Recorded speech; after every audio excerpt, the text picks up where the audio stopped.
Chapter 37. As an intermediate totem warrior, Mai held an important position in the hunting team.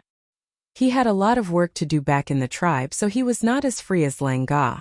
When Xiao Xian arrived, Mai was assigning patrol tasks to 2 warriors. Xiao Xian waited for the 2 warriors to come out before he went in. Inside the house, Mai was processing the meat he brought back. He only did some preliminary processing during the hunt, so he had to chop them into small pieces and marinate them. He also had to sort them out for other uses. "You're here." Seeing Xiao Xian enter the house, Mai waved his hand and threw a piece of bloody meat the size of a winter melon to Xiao Xian. "Take it back and eat it. You're a totem warrior now, so you eat a lot. You'll get hungry during training." Many people would reduce their training time when they were short of food. After all, once a totemic warrior started training, they would consume more energy, so naturally they would need to eat more. Especially for warriors like Xiao Xian who had just awakened, it was the time for them to grow, so they could not lack food. "Thank you, Uncle Mai." Xiao Xian took the meat and handed the net bag to Mai. "This is for you."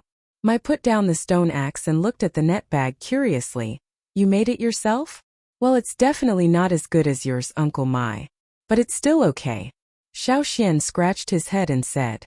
Compared to Lang Ga's stone arrowheads, the one Xiao Xian gave Mai didn't have as many stone arrowheads. Instead, most of them were spearheads for throwing during hunting.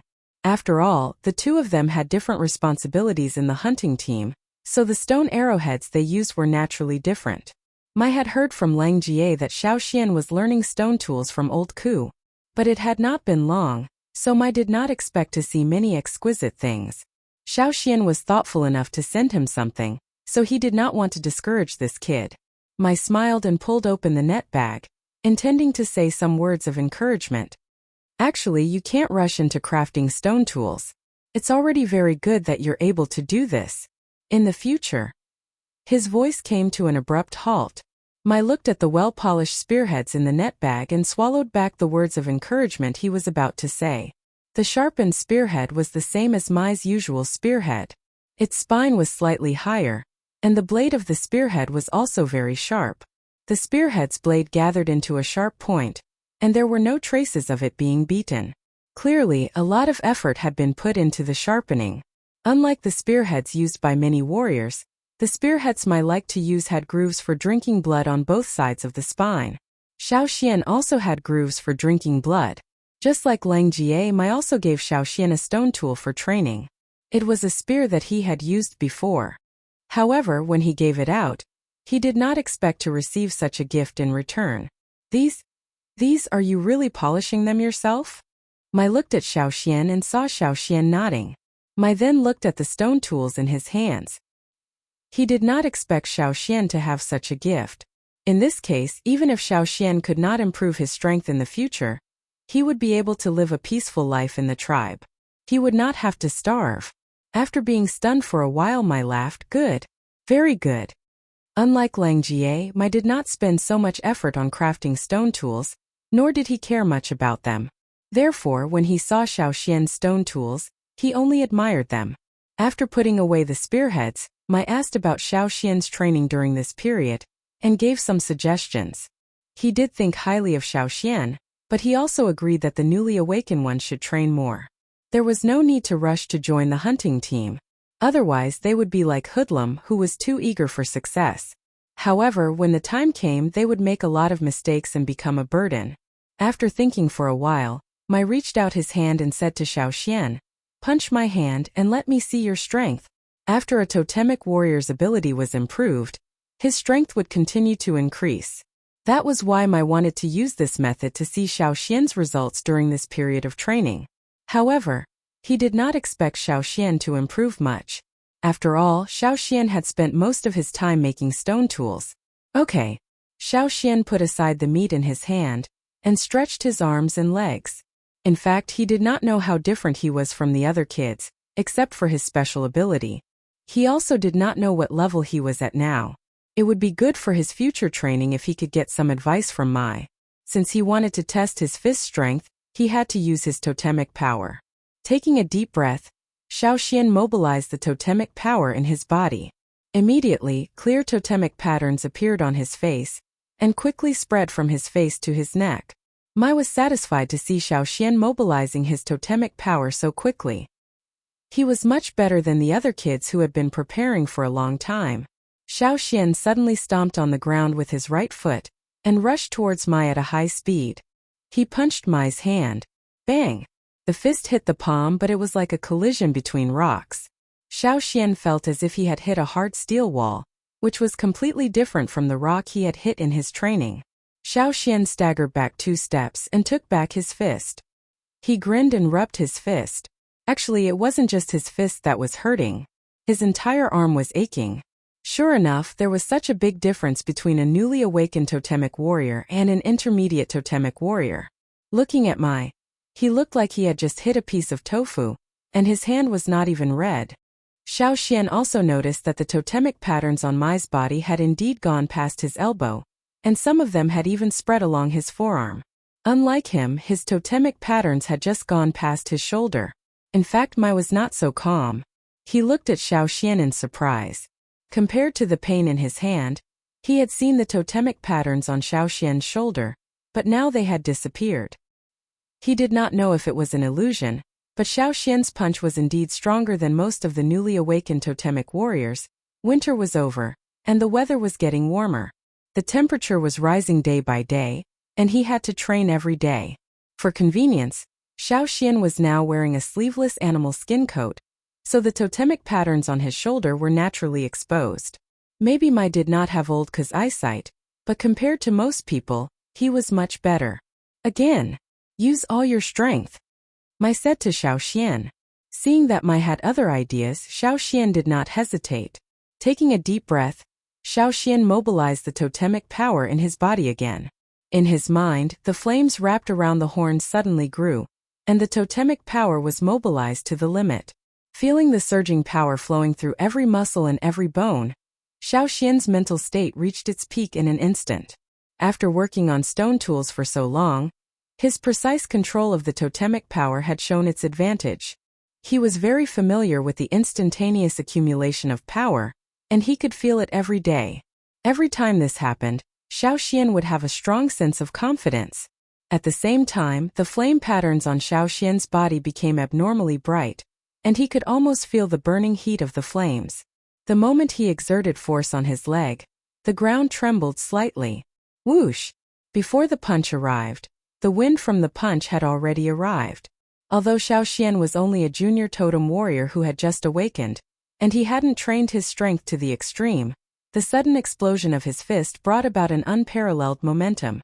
Looking at the kid in front of him who only reached his waist, Mai's eyes widened slightly. Bang! A clear cracking sound could be heard. Xiaoxian suddenly felt a sharp pain in his entire arm, as if he was being roasted on a bonfire. The burning pain was endless.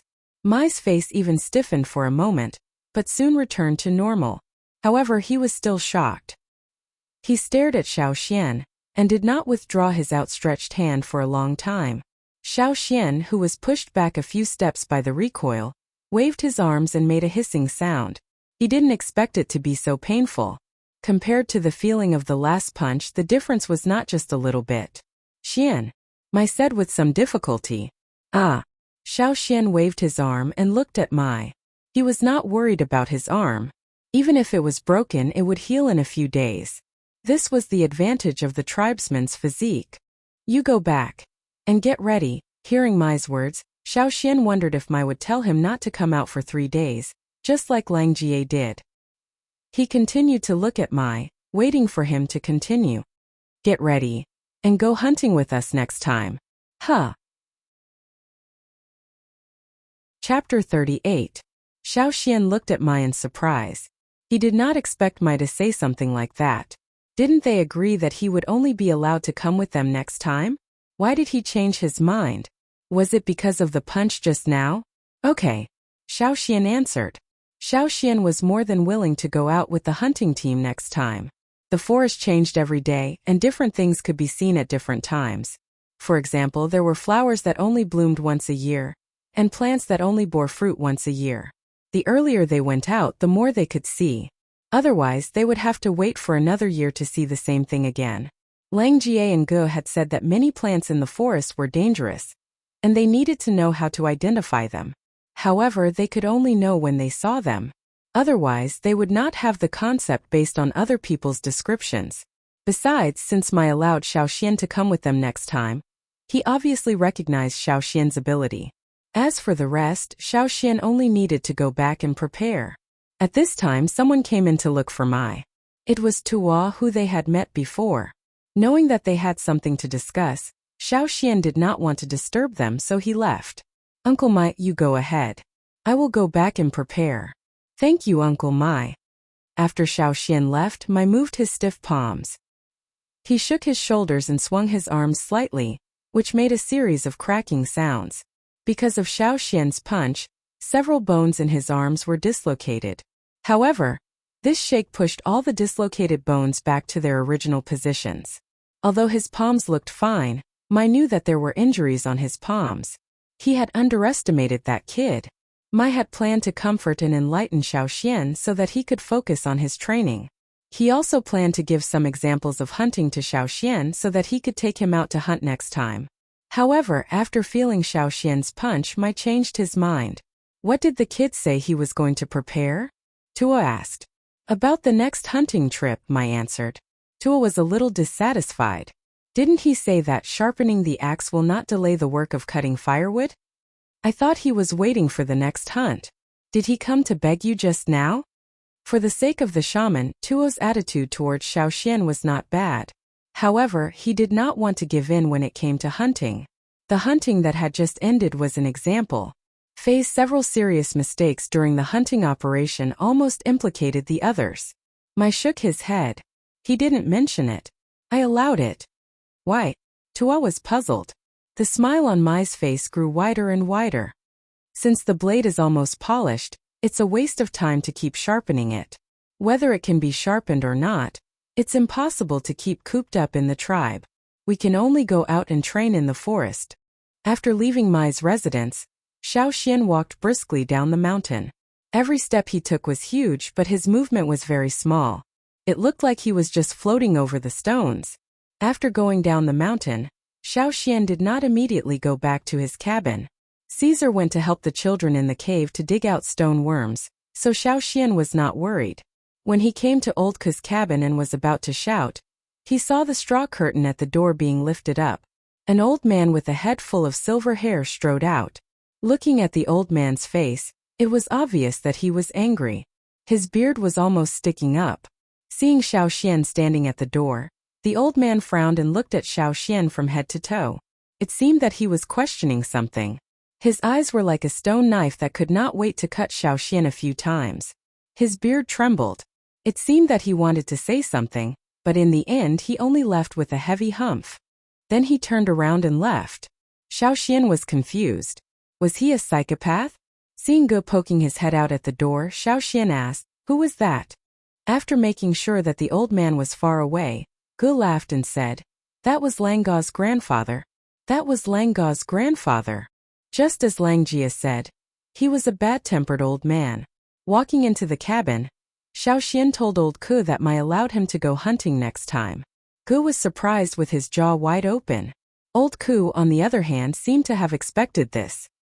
He replied with a calm face, and let Xiaoxian go into the inner room to polish the hunting stone tools. The stone tools used for hunting were more demanding and time-consuming than the stone tools used for training. Xiaoxian had a lot of stone tools for training but only a few for hunting.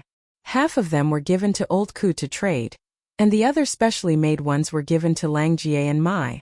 Xiaoxian only had 5 fingers left. Xiaoxian did not say much. He took off his animal skin coat and went into the inner room.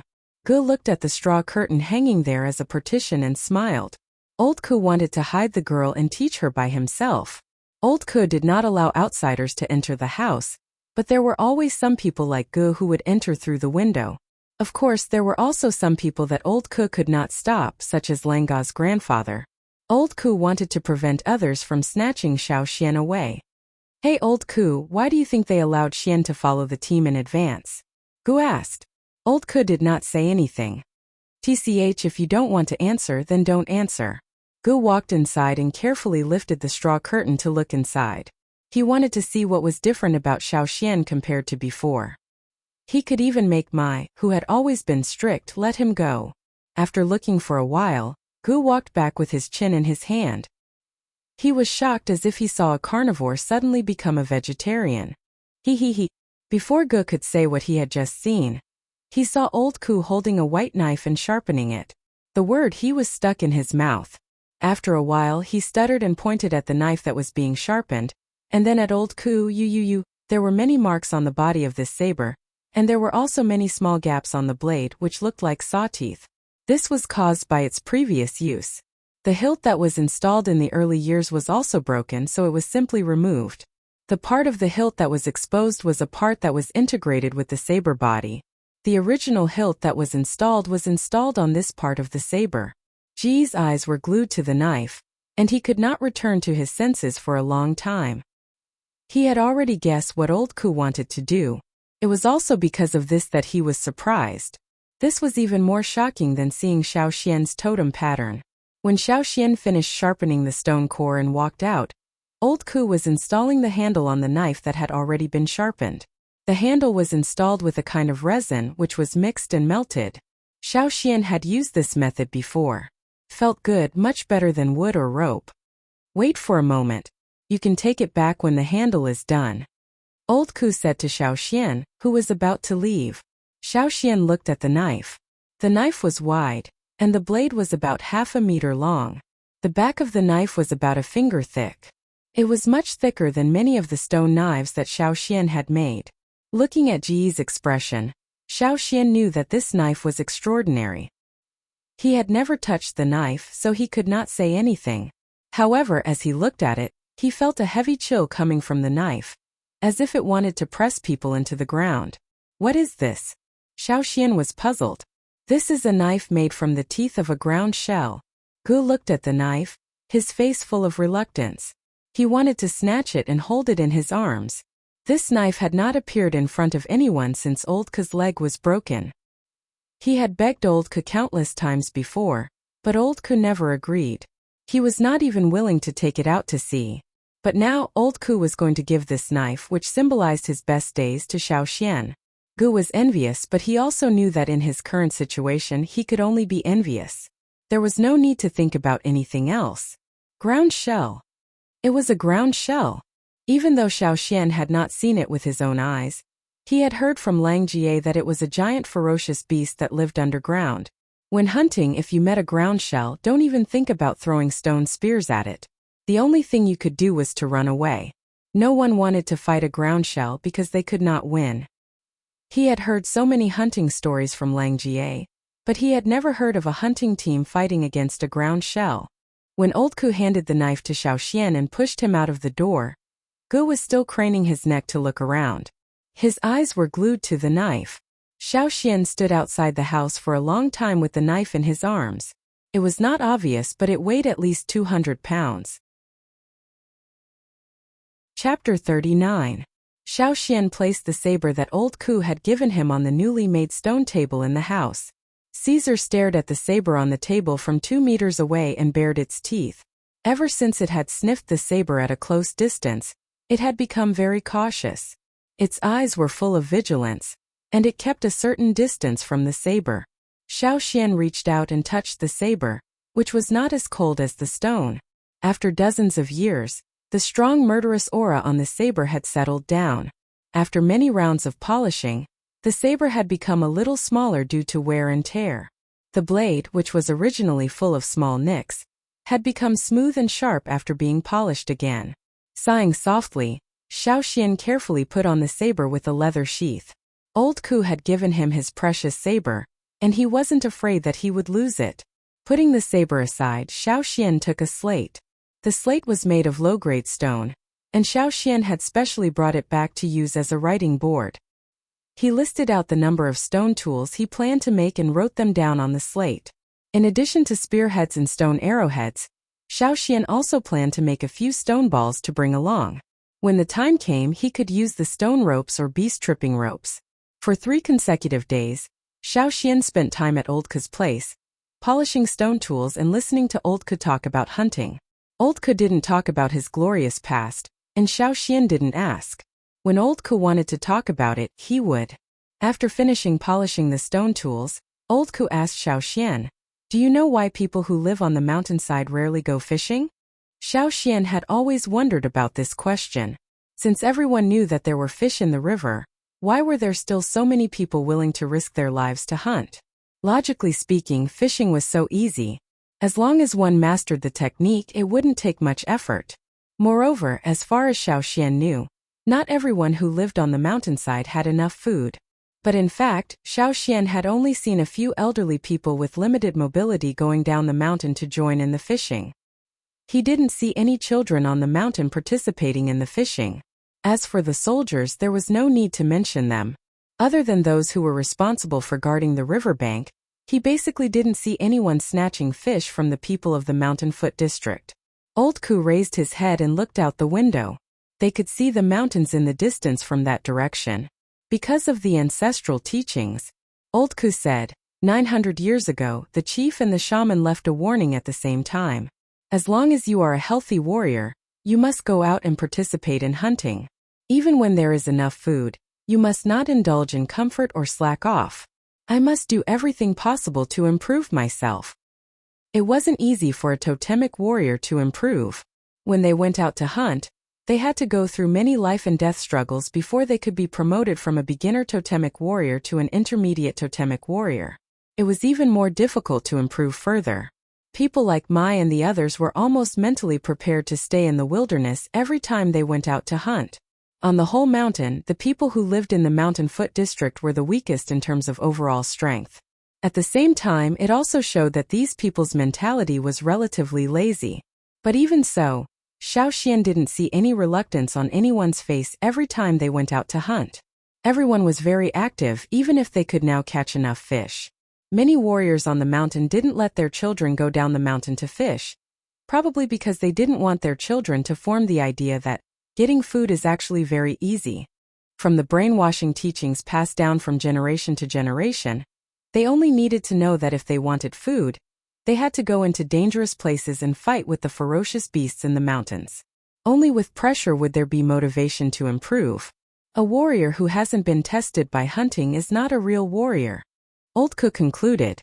It sounded cruel, but it was understandable. Thousands of years of persistence couldn't be changed by a fishing incident. They believed that it was easy to slack off when fishing, so they would continue to persevere. Not to mention the chief and the shaman had already made a development plan a long time ago. There was nothing to do with fish, and the focus was on the distant mountains. Xiao Xian remembered the murals on the wall of the stone room in the cave, and the last sentence, "One day, we will return to the old land. The glory is still there, and the fire of Yanjiao will never be extinguished." After leaving Ku's place and returning to his cabin, Xiao Xian gently counted the stone tools he made today, and classified them together with the stone tools he made a few days ago. The stone arrowheads made by Xiao Xian himself were different from those made by Lang Ga. The arrowheads were more streamlined, the wings were striped, and the tips were slightly straighter. In addition, he also made some three-winged stone arrowheads. Different from the stone tools used for training, the stone tools prepared for hunting were engraved with Xiao Xian's name.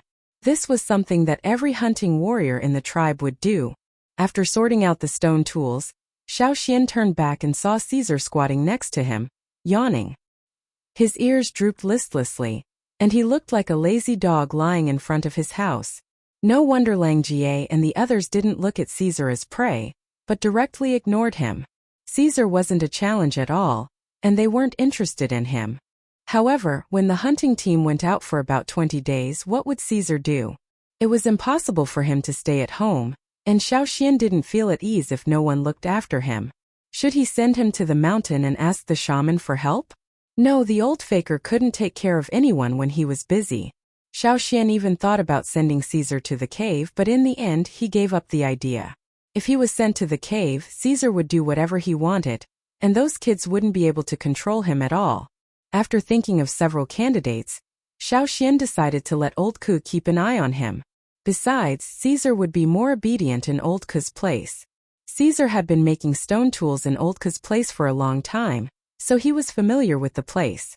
Besides, Xiao Xian also believed that Old Ku could take good care of Caesar. Therefore, on the third day after the hunting team came back, those who stayed behind were ready to set off.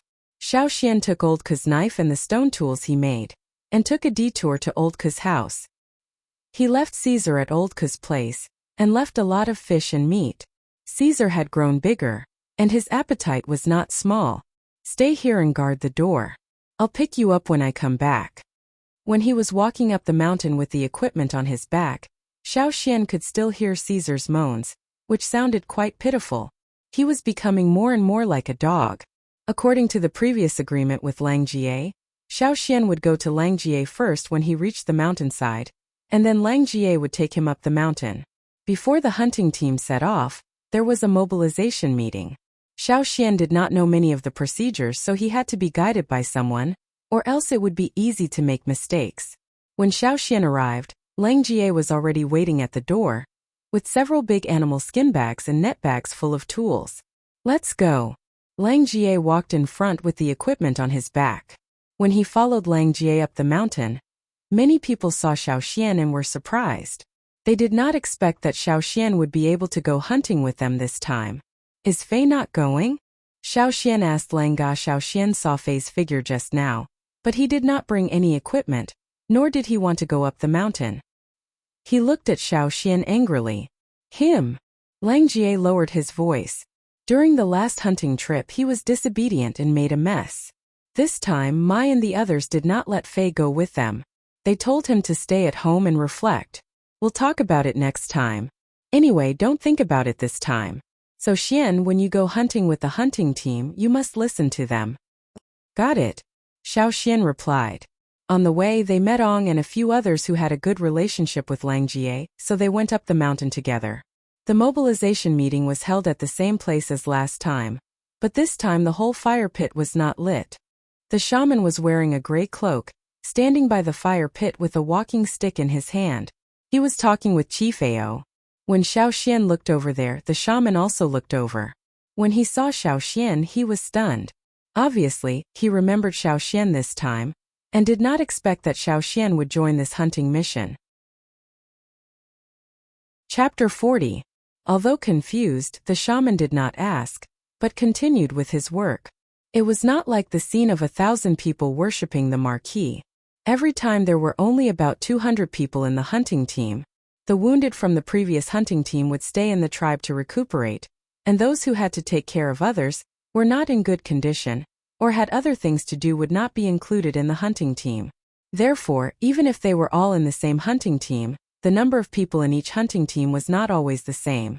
After Lang Jie and the others entered the hunting ground, they consciously stood in their usual positions, and Xiao Xian stood beside them. At the front of the team were several important figures in the hunting team, more than 10 of them including Mai. The shaman stood beside the fire pit, with a stone bowl in his hand. In the stone bowl, there were some dark green pigments extracted from plants. One by one the warriors walked over and asked the shaman to draw patterns on their faces. The patterns were similar to the shape of the totem. The shaman was murmuring something while drawing, but Xiao Xian could not hear it clearly. Or perhaps, even if he heard it, he would not understand what it meant. Not everyone in the hunting team could have their faces painted by the shaman. Only the important figures in the hunting team were qualified to have their faces painted by the shaman. At this moment they looked very serious, as if they were performing some kind of sacred ceremony. Looking at Lang Jie and the others, their eyes were full of envy. They were probably thinking that one day they could stand in front of the team and receive the shaman's blessing before the hunting team set off. Although he had other thoughts, Xiao Xian's face was still as serious as the others, with a little bit of envy. When the 10 or so warriors finished painting and returned to the hunting ground, the solemn atmosphere suddenly relaxed. Under the lead of the chief, they began to sing the hunting song. Unfortunately, Xiao Xian did not know how to sing at all. Xiao Xian had heard the hunting song several times, but he could not master it.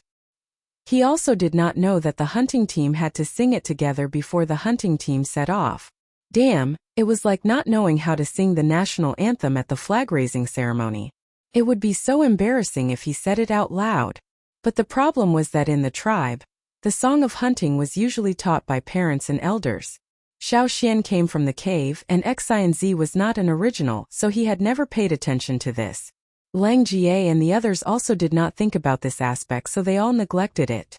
However, Xiao Xian was not a real child after all.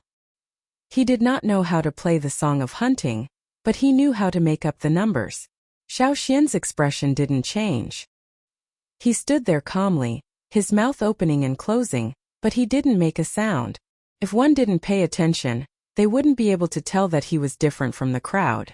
Since the beginning of the world, our ancestors have been here. When the tribe rose, hunting was the priority. As the spring warmed up, the ice and snow melted.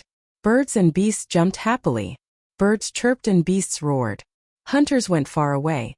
At first, Xiao Xian thought that the song of hunting would be over after a few lines, but as he waited, he realized that the song was really fucking long. It was like a story from hunting in spring to summer to autumn and finally ending in winter. Not only was it long, but it also had a fucking tragic ending. It was as if they were going to die. He wondered which master in the tribe wrote this song. Although the song talked a lot about hunting, and warned everyone that hunting in winter was dangerous, and they had to be cautious when going out, Xiao Xian didn't feel that it was inspiring. However, the people present were all red in the face and neck, as if they were on steroids. They even sang the totem patterns on their bodies. They couldn't wait to tear apart ferocious beasts on the spot to vent their excitement. Xiao Xian really couldn't understand the mentality of these people. Perhaps this was the difference between outsiders and natives. When Xiao Xian was singing with his mouth open, the shaman glanced at him several times. Xiao Xian knew, but he still didn't look away. He followed the example of Lang Jie and the others. When others were excited, he was also excited. When others roared with their spears, he also roared with his spear. Didn't Lang Jie say that no matter what he did, Xiao Xian would not make any mistakes? Standing by the fire pit, the shaman's old face twitched as he watched. Of course, he could see that Xiao Xian didn't know how to sing the Song of Hunting, but he didn't expect that Xiao Xian could be so thick-skinned. If it were other kids, they would have been terrified.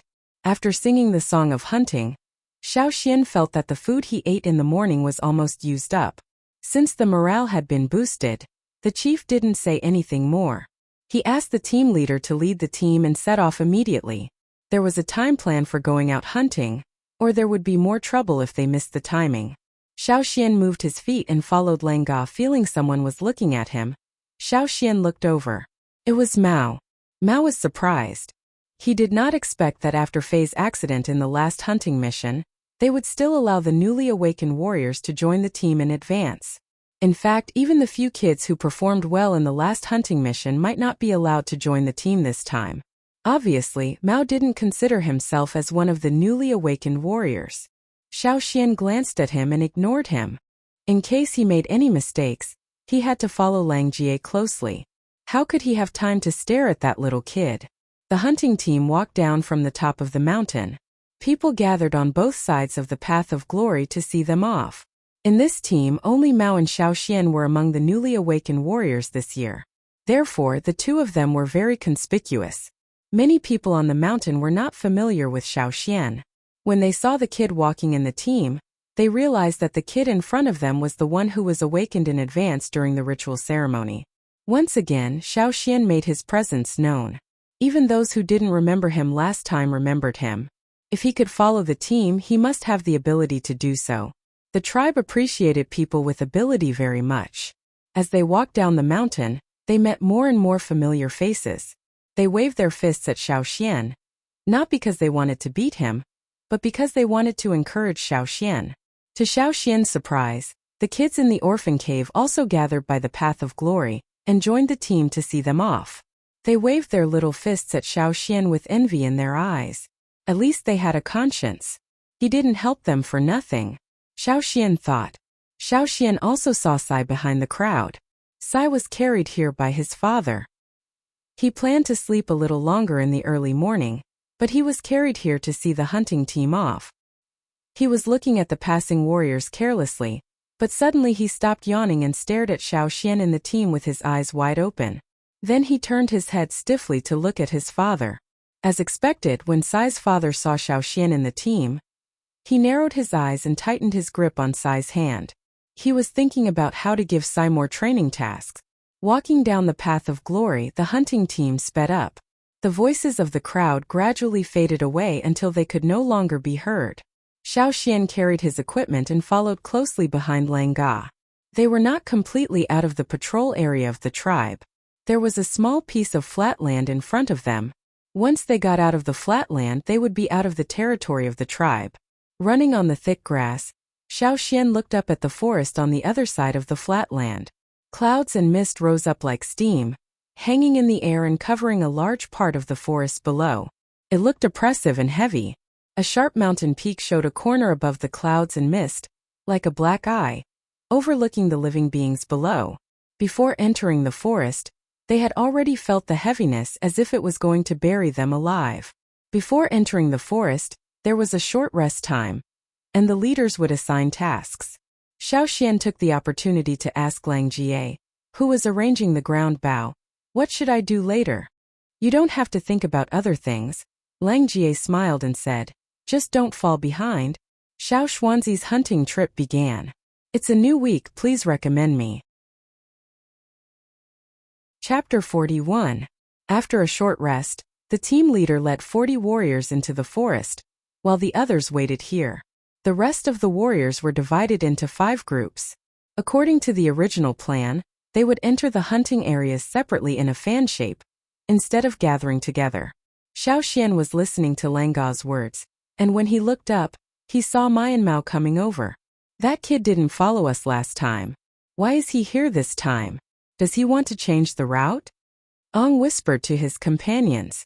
"I just saw Mao go to find the team leader, and then Mai was called over," said Kuei, who had a good relationship with Lang Jie, and Ong Kuei was only a few years older than Xiao Xian, but after the awakening he became taller. Now he looked not much shorter than Lang Jie and the others. Lang Jie and Ong both curled their lips. Xiao Xian knew it in his heart, because he heard Lang Jie and the others talk in private. The team leader of the hunting group was Mao's father. There were 2 reasons why Mao was able to join the hunting team. First, he was indeed capable, and he was indeed stronger than most of the other kids who were awakened in the same batch. His performance in the last hunting mission was also very good. The other reason was that he was ordered to join the hunting team by the team leader. Considering these 2 reasons, no one in the team had any objection. Obviously, it was Mao's idea to join their group this time, and the team leader had agreed. "Xian, Mao and you awakened in the same batch, and you two are about the same age. But Mao has more hunting experience than you, so you two should communicate more," Mai said. "Okay." Xiao Xian didn't show any displeasure, because he was not qualified to raise any objection. Out of Xiao Xian's expectation, Mao did not show his usual arrogance of, "I am the best in the world," nor did he look at Xiao Xian provocatively. Instead, he behaved himself and listened to Mai's plan carefully. From this point of view, he was smarter than Fei. After a while, the sound of a wooden whistle came from the forest in the distance. The whistle sounded like the chirping of a bird, but it also sounded like the cry of a deer. In this forest, it was not considered abrupt. That was the signal sent by the advance group, which meant that there were no ferocious beasts in front of them that were beyond the abilities of the hunting team, and there was nothing unusual compared to the previous hunting teams. The following teams could continue. The advance team would send out the news after the initial investigation, but they would not wait for the following teams to hunt together. They were considered people from the first level, so their hunting area was naturally different from the teams led by Mai and the others. Tua and Kiki, whom Xiao Xian knew, were both in the advance group. "All right, let's go." Mai called out to the rest of the team, "Same old rules, we have to get to the other side of the mountain before sunset." Xiao Xian looked at the mountain that the mic was pointing at. The mountain was huge and tall. This would have been impossible in his previous life, but in this world it seemed to have become a habit. The other hunting teams also had their own hunting routes. Some of them did not go over the mountain, but took a detour and went in other directions. Stepping into the dense forest, the team of about 30 people, each carrying a lot of things, walked through the forest but did not make much noise. Above them, numerous ancient trees were clustered together, and their branches and wide leaves almost covered the entire sky. Below the trees, there were many unknown shrubs, and in the places where the shrubs did not gather, There were some ancient trees with their well-developed roots protruding from the ground. Figures jumped from the ground to the tree trunks, and nimbly jumped on the branches. The 30 people jumped one by one, but the branches only shook slightly. The rustling of the leaves did not attract the attention of other creatures in the forest. Xiao Xian followed the people in front of him, jumping from the ground to the branches, and then from the branches to the huge vines. The huge vines, which were several meters thick, were wrapped around the ancient trees. Many places on the vines were covered with moss. The moist air made the moss slippery, and one could easily fall down if they stepped on it. However, as long as they were steady, it was also a good slide. Stepping on the vines, they slid quickly. Their noses were filled with the fresh smell of plants, mixed with the fragrance of flowers. In addition, as the temperature rose, water vapor rose with the smell of all kinds of creatures living in the forest. This was the smell of the primitive forest. It was full of vitality, and also smelled danger and excitement. It made people feel as if all the hair on their bodies were trembling with nervousness. A flat-shaped insect the size of a millstone was lying on a vine in front of him. There were 3 rows of patterns on its body that looked like eyes. As the insect wriggled, the 3 rows of patterns on its back flashed. It looked like the eyes of some kind of creature that was scanning its surroundings. The hunting team did not slow down because of the obstacle in front of them. Xiao Xian did not hear any strange sounds, and saw the insect being peeled off from the vines and thrown down. Whoosh! A big bird flew under the vines, so fast that it was almost impossible to see clearly. And the insect that was falling down was picked up by the bird that had just flown by. As they moved forward, the light flickered. The vines arched into a high arc, and then fell down into the dense forest. On a thick branch above, there was a big colorful snake, as thick as a bucket, coiled around it. However, in this forest it was nothing. No one knew if the snake was full or not, but it looked a little lazy. When the hunting team slid past the vines under the branches, it raised its head and looked down, spitting out its forked tongue.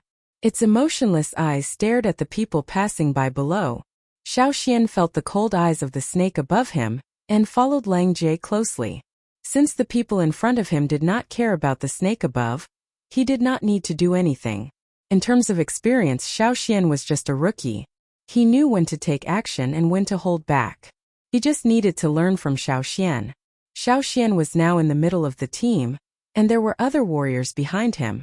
The warriors in the back thought that since it was Xiao Xian's first time following the team, they would help him if he could not keep up, or if he slipped or missed a step.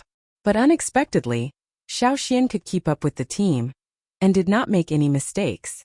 On the way, Xiao Xian saw a lot of prey, such as huge bears and unknown creatures, and small beasts running between the bushes. But the hunting team did not slow down to take a look at those beasts, and just walked towards the mountain that Mai had pointed out. The closer they got to the mountain, the more the plants changed. The towering ancient trees became sparser, and the hunting team stopped walking on the trees. Seeing that Lang Jie and the others in front of them slowed down, Xiao Xian slowed down as well. Mai made a gesture to the warriors behind him, and 7 or 8 warriors in the team spread out to check if there were any dangerous ferocious beasts nearby. After making sure it was safe for the time being, Mai asked the hunting team to take a rest. The team changed their formation and spread out a little. They did not just stand there but prepared the tools in their hands. Tired, I guess. Lang Jie was playing with the ground bow, and was about to ask Xiao Xian if he was tired. If he was tired, he could eat something and drink some water to replenish his strength. There was no need to be too much pressure. After all, they had to keep running from the edge of the forest to here, and they had to concentrate to avoid making any mistakes. They would be physically and mentally exhausted if they were nervous. For the newly awakened warriors, it was indeed too much for them. Even Mao, who was recognized as the best among the newly awakened warriors this year, was a little out of breath. But now, looking at Xiao Xian, Lang Jie could not finish his sentence. Xiao Xian seemed to be fine. Not only was he not out of breath, he even had the mind to pay attention to the tree fox on the tree next to him. Chapter 42. It was Xiao Xian's first time seeing a small animal called a tree civet. It was about the size of an adult's palm, and its gray fur was mixed with brown stripes. It had big black eyes on its furry round head, and its eyes were especially innocent when it looked at people. Its ears were slightly lowered as it crouched on a 10-meter-high branch, hugging the tree trunk and looking down at the people below. "Don't look at it, that little thing doesn't taste good," Lang Jie said to Xiaoxian in a low voice. They were resting here and didn't forbid them from talking, but they all kept their voices low. Generally speaking, the warriors in the tribe weren't picky about the taste of their food. They would eat anything that didn't taste good, as long as it could replenish their energy. However, if it was rated as not tasty, then it wasn't just a matter of tasting bad. There might be other adverse effects on the body. "Aren't they afraid of people?" Xiaoxian asked in a low voice. Actually, many wild beasts don't show fear when they see a human for the first time. Instead, they show curiosity. But if you show a little bit of killing intent, then it's different. While speaking, Lang Jie raised his bow and aimed at the tree civet on the tree. The tree civet, which looked especially innocent and harmless, suddenly had a murderous look in its eyes. Its mouth, which hadn't been open before, was now wide open. Xiaoxian could see the sharp teeth in its mouth. Lang Jie didn't shoot at the tree civet, but lowered his hand, no longer aiming at it. "It doesn't taste good with less meat, and its cry is also unpleasant," Lang Jie said and went back to loading his ground bow, checking if there was any damage. After Lang Jie left, the tree civet on the tree returned to its original appearance. A finger-long flying insect flew over and flapped its wings. The surface of its body was covered in a layer of fine scales that reflected the sunlight and flickered. One moment it would appear in one place and the next moment it would appear in another place. They flew extremely fast in the air and could change positions in an instant. Whoosh! The tree civet waved its arms, as if it had already predicted where the flying insect would fly next. It stretched out its claws and clawed at the insect. In the blink of an eye, the flying insect was trapped between the tree fox's claws. Xiaoxian watched as the tree civet twisted the flying insect and broke its wings. Then, like a deep-fried dough stick, it ate the flying insect in one bite. As it chewed, it stared at Xiaoxian, who was under the tree. When only the tail was left, the tree fox stopped gnawing. It looked at the remains on its claws and then looked at Xiaoxian, who was under the tree. Then it threw the tail towards Xiaoxian. Xiaoxian sensed the insect carcass being thrown at him at high speed. He moved half a step and dodged it just in time. "What the hell?" The tree civet on the tree began to bark. Xiaoxian thought that the tree civet was dissatisfied because he avoided it, but he caught a glimpse of Ong moving not far away. He then looked at the tree civet on the tree and saw that it had already run away, as if it was avoiding something. Ong ran in the opposite direction of the tree civet, and climbed up a tree nimbly. On his back, he carried 5 short spears, which were half the length of the ones he usually used. They could be used as javelins. The rest of the hunting group quieted down and slowed down their breathing. If they hadn't seen it with their own eyes, it would have been hard to imagine that there were so many people here. Ong seemed to have seen something. He quickly and quietly pulled out a short spear and was about to throw it. But before he threw it out, he stopped and made a gesture to My thought for a while and waved his hand to ask Ong to come back. Ong looked regretful, and went back to the hunting group after climbing down the tree. At the same time, the hunting group hid behind the protruding stones and trees. Xiaoxian followed suit. After 2 breaths, Xiaoxian saw something that looked like a fox jumping out of the bushes. It looked around and then ran away in one direction. Lang Jie signaled Xiaoxian to continue to wait. After a while, Xiaoxian heard a rustling sound. It was the sound of a creature moving and rubbing against the branches. A creature about 7 meters tall slowly appeared.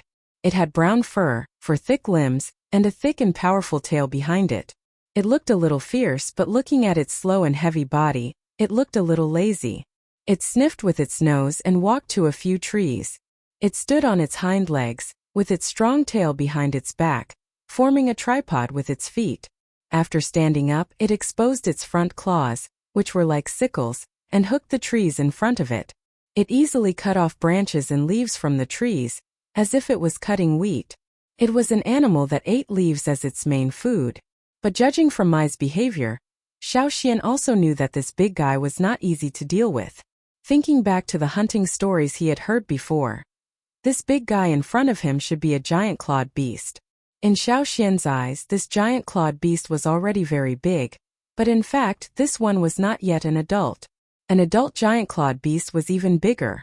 Moreover, giant-clawed beasts only looked heavy and lazy, but when they were threatened, they reacted quickly. Their huge claws could easily uproot trees. In fact, giant-clawed beasts were also on the hunting list of the hunting team, but Mai did not send anyone to hunt them now. The trees were not big, and the giant-clawed beast quickly ate up most of the leaves on the trees. It lost interest in the rest of the leaves and continued to lazily walk on the ground. It moved its heavy body and left. After it left, Mai and the others continued to climb up the mountain. On the way up the mountain, Lang Jie checked a few traps he had set before. There were a few poor guys who had fallen into the traps not long ago and were still alive. They had been dragged out and killed by the warriors of the hunting group. The trap wasn't big, so it only caught small prey. Lang Jie taught Xiaoxian his experience while fixing the devices in the traps.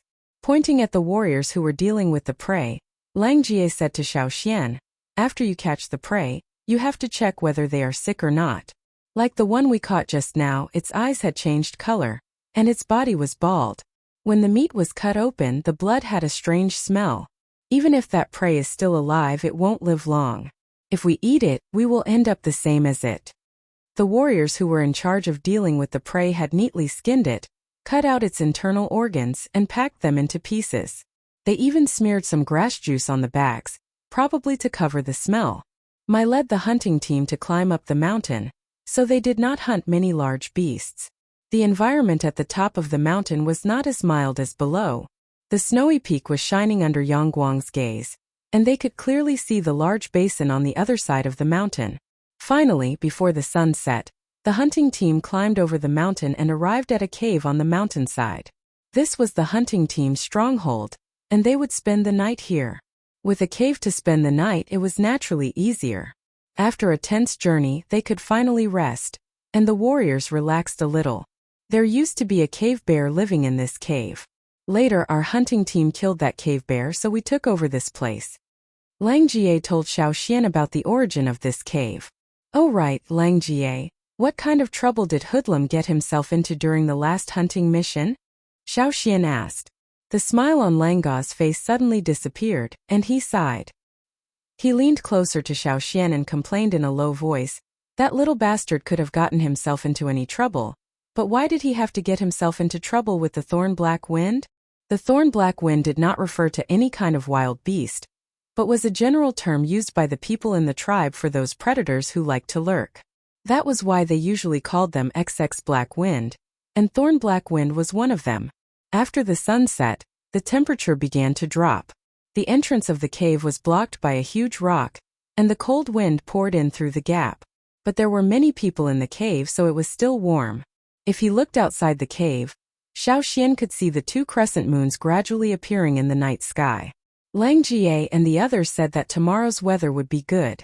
Outside the cave, in the quiet forest at night, on the seemingly calm basin, nocturnal beasts began to become active. In a small pond at the foot of the mountain, the calm surface of the water began to ripple, and a huge body quietly emerged from the water, crawling out of the pond. Outside the pond, several nocturnal beasts who were drinking water had already fled for their lives. The giant beast did not rush to catch up with those small prey, but stood by the pond, waiting for the water to drip off its body and dry it. Even the moonlight could not reflect any light on its body. At this time, the giant beast began to move, and its huge body quickly blended into the night. Chapter 43. At dawn, after a night's rest, the people in the cave had recovered their energy and were counting the equipment they were going to bring out later. They brought a lot of stone tools from the tribe. There were some spare stone tools in the cave, but they couldn't be fully equipped when hunting, so they only needed to bring some. Xiaoxian brought a long spear and 3 short spears on his back. He also brought the stone knife that old Ke gave him. Compared to the others, Xiaoxian didn't bring much. It was his first time participating in a hunt, so the first thing he needed to do was to adapt and observe. After eating something, Mai pushed away the boulder that blocked the entrance of the cave. The sun hadn't completely risen yet, and the wind outside blew into the cave with cool moisture, refreshing everyone. The place where the cave was located was relatively remote. Not far ahead was a steep slope. If they rolled down from here, they would probably roll directly to the foot of the mountain. There weren't any trees around, nor were there any animals. Walking out of the cave, Xiao Xian could see the mountain peak surrounded by clouds in the distance, as well as the basin at the foot of the mountain. Ignoring the threatening ferocious beasts hiding in the basin, this forest was still very beautiful. Before hunting, you need to understand the prey's living patterns. Small prey like rabbits usually don't come out during the day. Most of them come out at night to look for food. Lang Jie said to Xiao Xian as they went down the mountain. He pointed out to Xiao Xian several gnawing marks on the grass and leaves, which were left by the rabbits and other animals that were active at night. Wild goats usually don't live near this mountain. They are only found in the mountains over there, but sometimes you can see them here. In winter, they usually come out during the day to look for food. In summer, they come out more in the morning and at night, and hide in the valley to rest during the day. I'll show you when we cross the basin in a few days. There are also some small prey that like to move around the edge of the forest.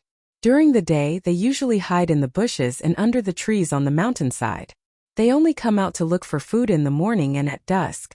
Xiao Xian listened carefully to Lang Ga's words and memorized them in his mind. This was the knowledge that he had to know to survive in this place. Only by understanding the living habits of the prey could they be targeted and increase their efficiency. In addition, when looking for prey, you can first carefully check the traces such as fresh scratches on the trees, clear footprints on the ground, and so on, which means that prey has been here recently. Generally speaking, as long as you don't wantonly destroy the surrounding forest environment, the beasts may still follow the same old path. Once they feel that the prey has seen you, you can hold your breath and not move. Just like the previous tree civet, it is likely that it is also the first time they have seen a human, and their curiosity will be greater than their fear. By the way, for warriors like you who have just awakened, you don't have enough power yet. Try to avoid those large beasts, especially ferocious beasts. Otherwise, you will become their prey. As he spoke, Lang Jie paused. He carefully looked at the marks on the ground and then at the grass beside him. A wild boar came here. Lang Jie went over to Mai and discussed with him. There's a small wild boar nearby. Since we haven't entered the central hunting area yet, I'll bring Xian and the rest over there for some exercise. Okay. After Mai finished talking with Lang Jie, he said something to Qiao who was next to him. Qiao and Mai were husband and wife. When Xiao Xian heard Qiao's name for the first time, he joked with Lang Jie that they were destined to be husband and wife. Unfortunately, Lang Jie didn't understand Xiao Xian's words at all. In this team there were only 7 female warriors, and Qiao was the most powerful one among them. Qiao Mai and his wife were both intermediate totem warriors. In the past, when they went hunting, they would each take 10 people to hunt separately, and then they would meet up again after the hunt. According to the action plan discussed with Mai Zhao, Qiao left with the team to track the giant horned deer. Mai continued to lead the rest of the team along the original route. Lang Jie, you and On go to find that wild boar. I'll go over there with the others. Don't go too far. Got it. Lang Jie had set traps in many places on the mountain, including rope traps, falling stone traps, and sharp knife traps. Lang Jie pointed them out to Xiao Xian one by one, so that he wouldn't fall into them. Soon Lang Jie found the wild boar's trace. He asked Xiao Xian and Mao to wait here, and he went to drive the wild boar over. Xiao Xian stood on a tree, carefully observing the surroundings. Although Mai and Lang Jie said that there were no large beasts around, he still had to be careful of some insects and snakes. The sound of the wild boar came from not far away, and it was approaching. Obviously, Lang Ga's driving worked, and the wild boar didn't run to other directions. Listening carefully, Xiao Xian held the long spear in his left hand, and took out a short spear from his back with his right hand. You can see how I do it later. For those prey, you can first trip them and then kill them with the long spear. Mao, who was standing on another tree, said with a little arrogance. Without the others, this guy didn't pretend anymore, and acted like an experienced person. Xiao Xian glanced at him, and continued to listen to the sound that was getting closer and closer. Lang Jie and Mai both said that it was a small wild boar. But from the sound, Xiao Xian didn't feel that it was small at all. The wild boar that rushed out of the bush was at least 400 pounds. At first glance it looked like a bear. But obviously, such a size could only get the word small from Lang Jie and the others. The wild boar rushed very fast. The wild boar seemed to realize that there was an ambush here, so it turned around. Xiao Xian quickly chased after it, and Mao, who was on another tree, ran in front of Xiao Xian. Whoosh! A short spear shot towards the wild boar like an arrow leaving the bow. Whoosh! The spear head went straight into the ground, and the body of the spear passed by the wild boar. The wild boar's reaction was really fast, but after the first spear was shot, the second spear also arrived. Suddenly there was an ear-piercing squeal in the forest. The second spear was stuck in its neck, and half of the spear head went in. The wild boar screamed, and rushed to a big tree with the spear in its body. When it got close to the tree, it rubbed the spear off its neck with the help of the tree trunk. There was only a little blood on the tip of the spear that was rubbed off. Obviously, Mao's throw just now did not cause much damage to the wild boar. Mao was annoyed that he did not get the spear after throwing twice in a row. He was eager to show off just now, so he did not take the opportunity to throw the spear 3 times in a row. He held the third spear in his hand and continued to chase. He did not find any movement from Xiao Xian behind him, and thought, even if I missed, I will not miss next time. The guy behind me is not as good as me. For many people who were hunting for the first time, even if they had heard the hunting stories and had a solid foundation in theory, they would find that they did not have time to think when they really went into battle. Therefore, the people who were hunting for the first time were either too impatient to take the opportunity to shoot, or they felt that they could not find the best opportunity to shoot, so they kept waiting and finally found that the opportunity had been missed.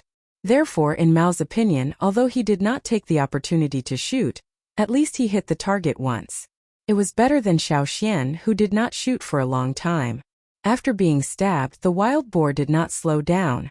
Instead, it ran even faster than before, as if it was going all out. Just when Mao was about to shoot, he heard a quick whoosh sound behind him, and the next moment, the spearhead was inserted into the ground. Just now, the spear almost brushed against the front hoof of the wild boar, and the handle was slanted in front of the front hoof of the wild boar. Apparently, the wild boar did not expect to be stopped like this. It did not stop running forward, and was tripped by the spear. Before it could react, the second spear came, and it happened to be in front of the raised front hoof of the wild boar. The wooden handle of the spear was broken by the wild boar's strong momentum, and the wild boar was also tripped by the 2 spears. It rolled on the ground, and when it was about to get up, a figure jumped up from a nearby tree and rushed over. The spear was like a shooting star, falling straight from the sky, and pierced into the wild boar's neck, which was the spot where the skin was hurt just now. An ear-piercing screech was heard, louder than before, and it hurt people's ears. Xiao Xian did not pull the spear out immediately. Instead, he gripped the spear and exerted more force. Puff! The spearhead almost pierced through the wild boar's neck, and the wild boar's howling stopped abruptly. Only its 4 hooves were still struggling, but it was too weak to fight back. Chapter 44. Lang Jie and the others soon appeared next to the wild boar. They had been watching from behind, thinking that it would take a while for the 2 kids to kill the wild boar. Unexpectedly, they did it so quickly. Not bad, Lang Jie said, looking at the wild boar that was still alive. To use a stone spear, one must be fast, accurate, and strong, or it would be difficult to use it effectively, not to mention the wild boar with thick skin. No matter how good the stone material was, it had to be used properly. However, judging from the situation just now, the 2 kids were good at using the spear. Lang Jie and the others nodded in their hearts. But Mao, standing next to them, was still in a daze. He did not expect that Xiao Xian, who had not made a move before, could be so fast. From the first spear to the wild boar's neck, it was only a blink of an eye. Was this really the first time he had hunted? Not only Mao, but Lang Jie and the others were also sighing in their hearts. No wonder Mao allowed Xiao Xian to follow them this time. This kid really had the talent. In fact, Xiao Xian was just following his intuition. It was his first time hunting, so he naturally did not have much experience. But when he was chasing the wild boar, there was a moment when his intuition told him that it was a good time to strike. So, he did not hesitate to use his totem power. 2 short spears were shot out one after another, and then the last hit was fatal when the wild boar was tripped. If the wild boar was not tripped, It would be difficult for him to accurately pierce the wound. Xiao Xian looked at the broken handle in his hand, frowning slightly. 2 short spears and a long spear were all broken. The first 2 were broken by the wild boar, while the long spear was broken because the handle could not bear the force when he stabbed it. It seemed that besides the stone material of the spearhead, he also had to pay attention to the wood. Don't worry, there is plenty of good wood in the forest. We can cut some back and make them in the cave. Lang Jie comforted him. Indeed, in the tribe, there was not much good wood in the surrounding mountains.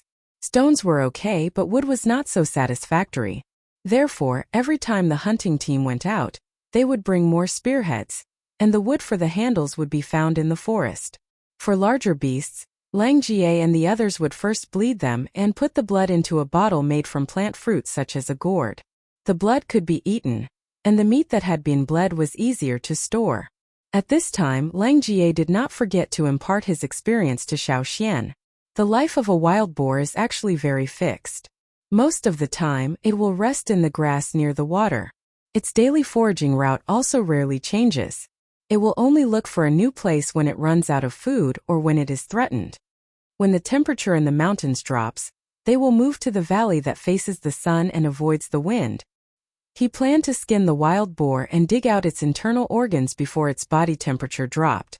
However, before he could do anything, he heard a few whistles. It was a signal from the microphone, indicating that Lang Jie and the others should hurry over. There was a big prey over there. Lang Jie and the others had no time to skin the wild boar. Their expressions changed, and they packed up their things and rushed to the place where the whistles came from. Don't worry about that wild boar. Hurry up and follow us, Lang Jie said. Xiao Xian did not waste any time. He did not look at the prey on the ground again, and followed Lang Jie and the others. There were different levels of prey. Different prey contained different amounts of energy in the meat. Compared to the same size of meat, the higher level prey could fill your stomach and even make you feel bloated. However, the lower level prey would not only not fill your stomach, but would also feel hungry after a while of exercise. This was also the reason why many warriors preferred the higher level prey in the forest, especially the ferocious beasts, rather than the common wild beasts. There must be a reason why people in the tribe call them ferocious beasts. For example, the black wind that Lang Jie mentioned last night belonged to the category of ferocious beasts. However, the people in the tribe did not dare to provoke and kill the black wind, because it was too difficult. The thumping sound was getting closer and closer. It sounded like a large creature was stepping on the ground. The ground was shaking, and there was also the sound of breaking wood. Many small wild beasts around were running away, trying to avoid this dangerous place. You two stay away. Lang Jie stopped Xiao Xian and Mao from getting closer, and the others quickly went over there. When he saw the creature, Xiao Xian took a deep breath. He finally knew why Mai and Lang Jie said that the wild boar was small. Compared to the giant creature in front of them, the wild boar was like a toy car, while the one in front of them was like a fierce armored vehicle. Four-fanged wild boar. It's a four-fanged wild boar. Mao, who was standing next to him, was both surprised and excited. After all, it was not easy to come across such prey when hunting outside. He did not expect to see one on his second hunting trip. How could he not be excited? Generally, male wild boars had a pair of exposed fangs, but the giant boar in front of them, which was more than 10 meters tall, had 4 pairs of fangs. In addition to the big fangs that came out of its mouth like other wild boars, there were 3 pairs on its face. The top pair was on the forehead, and was shorter than the other 3 pairs. The 4 pairs of fangs all rolled in the same direction, almost forming a shield that could easily break the trees in front of it. Xiao Xian even wondered if the boar's vision would be affected by its many fangs. According to the classification of wild boars in the tribe, a boar with 3 pairs of fangs was already a ferocious beast, not to mention this one with 4 pairs. The 4-fanged wild boar was so agitated and angry that the mane on its neck stood up like steel needles. When Xiao Xian saw the 4-fanged wild boar, there were already a few spears stuck in its body. These spears were obviously not pierced so deeply in one go. Instead, it was because the spears were pushed in again and again. There were also several broken spears. The spearheads or handles were broken during the process. leaving only a section or spearhead on top. Many figures were moving around the wild boar. Mai dodged a thick tree trunk that was lifted by the wild boar. His figure flashed, and the strength in his body reached the peak in an instant. With the help of a spear stuck in the wild boar's body, he jumped up, and his clenched fist was like a hammer. With a strong momentum, he punched the wild boar's body. The area hit by Mai's fist caved in, and the skin and flesh nearby vibrated like ripples. A loud and clear sound of a wild boar was heard, as if it was going to tear the space apart. The blast of air from the wild boar's mouth was like a hurricane, whistling to the surroundings. The nearby branches were all blown away by the blast of air, and countless leaves and broken branches were forcibly blown off from the trees, flying far away. Xiao Xian, who was standing not far away, naturally felt such a strong whistling skill. It was so fucking smelly. After being punched again and again, the four-fanged wild boar was really anxious. Some of the protruding stones along the way were smashed into pieces by its hard big hooves. All the obstacles in front of it were smashed, and the wild boar ran even faster, as if it was going to smash God and Buddha. "Don't let it go to the pool," Mai shouted. It was not easy for them to drive the wild boar into the forest, and they could not let it go out. Besides, there were some dangerous guys lurking around the pool, and they did not want to provoke them. Fortunately, those big guys did not like to come out during the day. 15 warriors, 5 of whom were intermediate totem warriors, could not stop the four-fanged wild boar. Fortunately, Qiao and the others, who were hunting the giant antler deer, heard the whistle and came over to join the hunting circle. Hammers, axes, stone ropes and so on were used. Many spearheads were broken, and the handles were broken. Finally, the four-fanged wild boar was stopped before it ran out of the forest. Hearing the sound of the boar falling to the ground, Xiao Xian's rapid heartbeat also calmed down, and his nervous mood suddenly relaxed. After Lang Jie gave him a safe sign, he ran over. Xiao Xian threw away the piglet's blood, and replaced it with the four-fanged wild boar's blood, which was much more nutritious than the previous one. Lang Jie asked Xiao Xian to drink one mouthful at a time. If he drank too much, he would not be able to bear it, as a totem warrior who had just awakened. Since they had hunted such a good prey, they did not chase other prey for the time being. After a simple cleaning, they moved the boar to the cave on the mountainside. When they returned to the cave, it was almost noon. In order to hunt this big boar, everyone felt a little exhausted. All of their strength burst out in a short time, and once they relaxed, they were very tired. Fortunately, we did not let the four-fanged wild boar run to the pond, or it would have been troublesome if the thorn-black wind came out. Thinking of the situation last time, Lang Jie still had a lingering fear. The others also had the same feeling. Fortunately, they had caught the four-fanged wild boar in time. After roasting the four-fanged wild boar, the hunting group took a short rest after eating. Xiao Xian felt a warm current surging in his body after eating, which made him feel lazy and comfortable. This was the benefit of high-level prey. The strength consumed in the morning was quickly recovering, and at the same time, he gradually became sleepy. Take a nap. You have just awakened, so you need more time to digest meat with high energy content, Mai said. Xiao said that she had tracked the movement of the giant antler deer herd, and that they would go hunting in the afternoon. Because of the large number of the deer herd, Mai would also bring some people to help. Lang Jie and the other 4 stayed in the cave to guard, and also to take care of the 2 kids who were digesting the boar meat. When Xiao Xian woke up again, there were only 5 people in the cave, including Lang Ga. After drinking some water, Xiao Xian still felt a little sleepy. After asking Mai about their movements, he planned to sleep for a while more. At this time, Ong ran in from outside the cave with a pale face. I just heard the cry of the thorn-black wind. It seems that Mai and the others got into trouble when they brought the prey back. Why would the thorn-black wind come out in the daytime? The sun is not down yet. Lang Jie and the others were so shocked that they jumped up. Although the sun had already set, it was not yet dusk, and the thorn-black wind usually came out at night, and most of the time it was late at night. Do you think it is revenge from last time? So it came out of the pond in advance to block Mai and the others? Ong said worriedly. Shall we go and help them? Someone suggested. Lang Jie opened his mouth, and glanced at Xiao Xian and Mao who were lying on the side. "It's okay. You go ahead. It is safe in the cave," Xiao Xian said. It was not suitable for him to join them in his current state. If he went, he would be a burden. "You go ahead." Mao also woke up. The thorn black wind is not easy to deal with. Although Mao did not go with Mai and the others last time, he heard from others that it took almost all the strength of the whole team to get rid of the tough big guy. It was not easy. "Okay. Xian, you two stay in the cave and don't go out." Lang Jie and the other four left the cave, and the boulder at the entrance was moved back to block the entrance. There was another vent in the cave, so they would not be suffocated. As long as Xiao Xian and the others did not come out, it was indeed safer to stay in the cave. Chapter 45. After Lang Jie and the others left, Mao paced back and forth in the cave anxiously. He still didn't know what to do. He scratched his head impatiently and looked around, trying to find something to distract himself.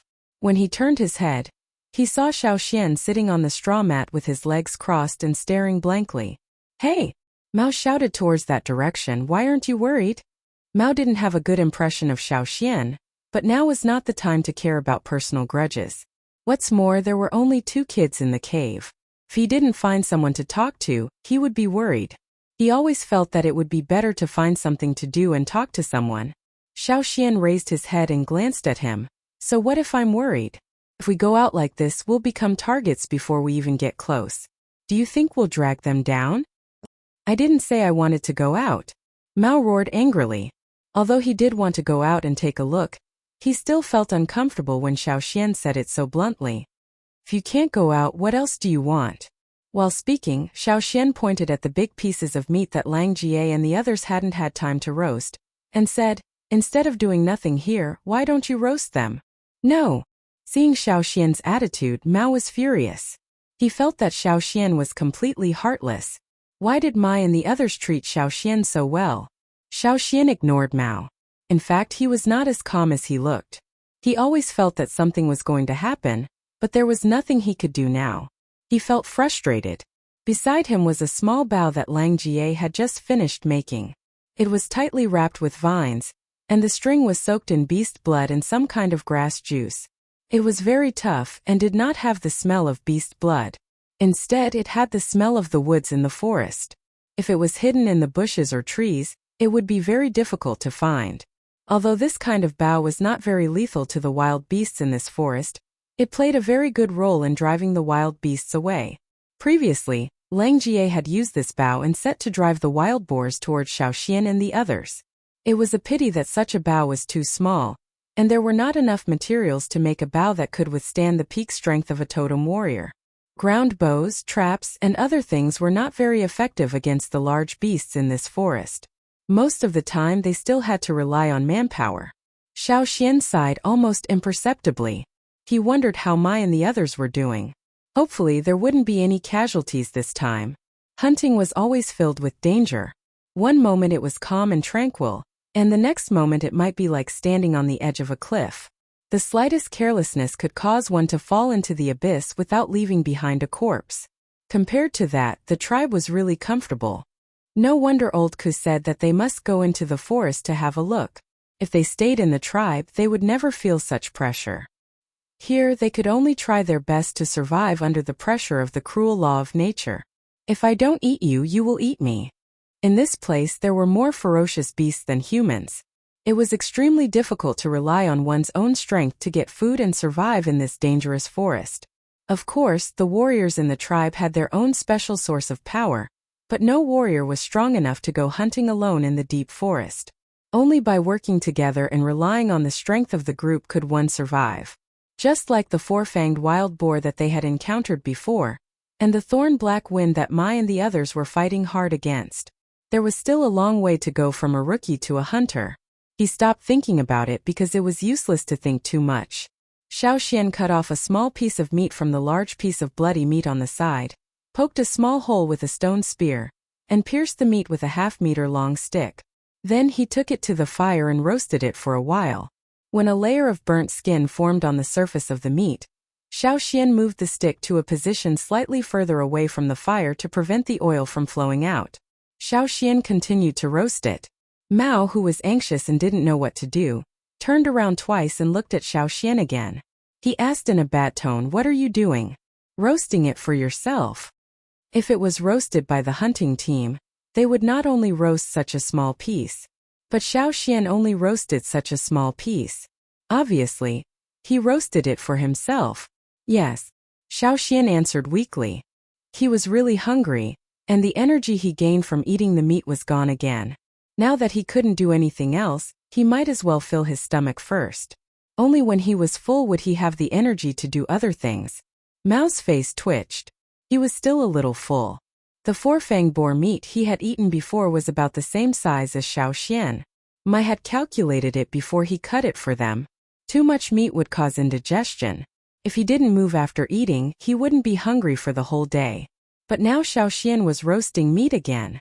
"Eat until you die," Mao said angrily. Xiao Xian didn't care. He was really getting hungrier and hungrier. He didn't move much. When the meat was roasted, Mai and the others still hadn't come back. Xiao Xian felt the warm feeling after eating the meat again. He was sleepy. He wanted to wait for Mai and the others to come back, but his eyelids were getting heavier and his mind was a little muddled. He couldn't stay awake anymore. Xiao Xian said to Mao, who was walking back and forth to the entrance of the cave, "I'm going to sleep for a while. Wake me up if anything happens. Don't go out by yourself."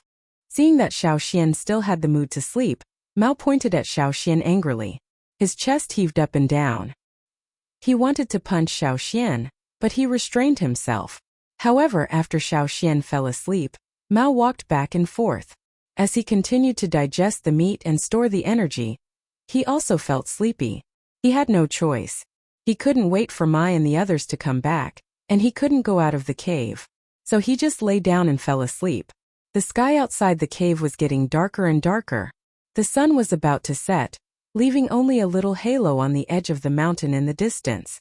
The halo was getting smaller and smaller. The noisy forest gradually quieted down. The day animals had already retreated to their resting places, and the nocturnal animals were also getting restless as the night deepened. At the same time, Mai and the others, who were stopped at the foot of the mountain, were also very depressed. The thorn black wind was very territorial. Generally speaking, there would only be one thorn black wind in one place. There was only one pool at the foot of the mountain, and the area around the pool would be considered as the territory of the thorn black wind. Theoretically, there should only be one thorn black wind here. Last time they only met one adult thorn black wind, but now they were stopped by two adult thorn black winds. After Lang Jie and the other four joined the team, the pressure on Mai and the others was slightly relieved. When they went down the mountain, Lang Jie and the others deliberately brought some herbs from the cave. Some of them were used for external injuries, and the other was used for the thorn black wind. The herbs mixed by the shaman were not good for ferocious beasts. Now the thorn black wind attacked less often. The team of 30 people did not have the upper hand when facing two thorn black winds, and the two thorn black winds could not do anything to Mai and the others for the time being. Most of the time they just watched not far away. But as long as someone ran up the mountain, the two thorn black winds would quickly run to stop them. "Mai, I feel something is wrong," Xiao said hurriedly, with her back to Mai, staring at the thorn black wind that was hiding behind a few trees not far away. "Didn't you almost cut off the tail of that thorn black wind last time? I have observed, but there is no trace on the tails of these two thorn black wind. During the last hunt, Mai's team almost used all of their strength to force that crazy thorn black wind back. Mai almost cut off the tail of that thorn black wind. The wound was near the tip of the tail. After 30 days, even if the thorn black wind had a strong recovery ability, it was impossible for it not to leave any trace. But now, there was no trace on the tails of these two thorn black winds." Chapter 46. Mai also noticed it and he was also confused. Of course, he was sure that the two thorn black wind in front of him were not the one he had killed last time. They would not provoke the thorn black wind, but they had been hunting for years, and they had fought with thorn black wind before. They knew about the thorn black wind's recovery ability. That kind of wound was made by himself, and it would take at least 50 or 60 days for the thorn black wind to fully recover. Besides, after such a long confrontation, Mai also felt that the two thorn black winds were more and more suspicious. They did not seem to want to fight to the death with them. Some of them were injured, and the two thorn black wind had many new wounds on their bodies. Fortunately, these two thorn black wind were not as crazy as the one they had met last time. But where was the one they had met last time? Was the territory taken away by these two thorn black wind? It seems that they just want to stop us from going up the mountain, said Xiao. They can roar. Another middle-level totem warrior, who was about the same age as Mai, was confused. His hunting experience was no less than Mai's. He had met thorn black wind several times before, and heard a lot about them from the older generation warriors. He knew more about the habits of these ferocious beasts than Mai and the others. It's not just the habit of dominating the territory. As killers who are used to lurking in the dark, the thorn black wind seldom roars. Their signature is the sound of shaking thorns, not their roars. The warrior said quickly. Lang Jie and the others had heard the thorn black wind's roars on the mountainside, so they went down the mountain to help them. So many strange things were put together and they had to think more. What were these two thorn black winds trying to do? In the twilight, the fast-moving shadows were a little blurry, and the shaking sound of the thorn black wind came from the bushes from time to time. When the thorn black wind was excited, the thorns on its body would shake, making a dense shaking sound.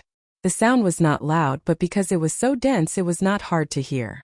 In the dark night, the sound was like a death knell, and all the other animals around had already run away.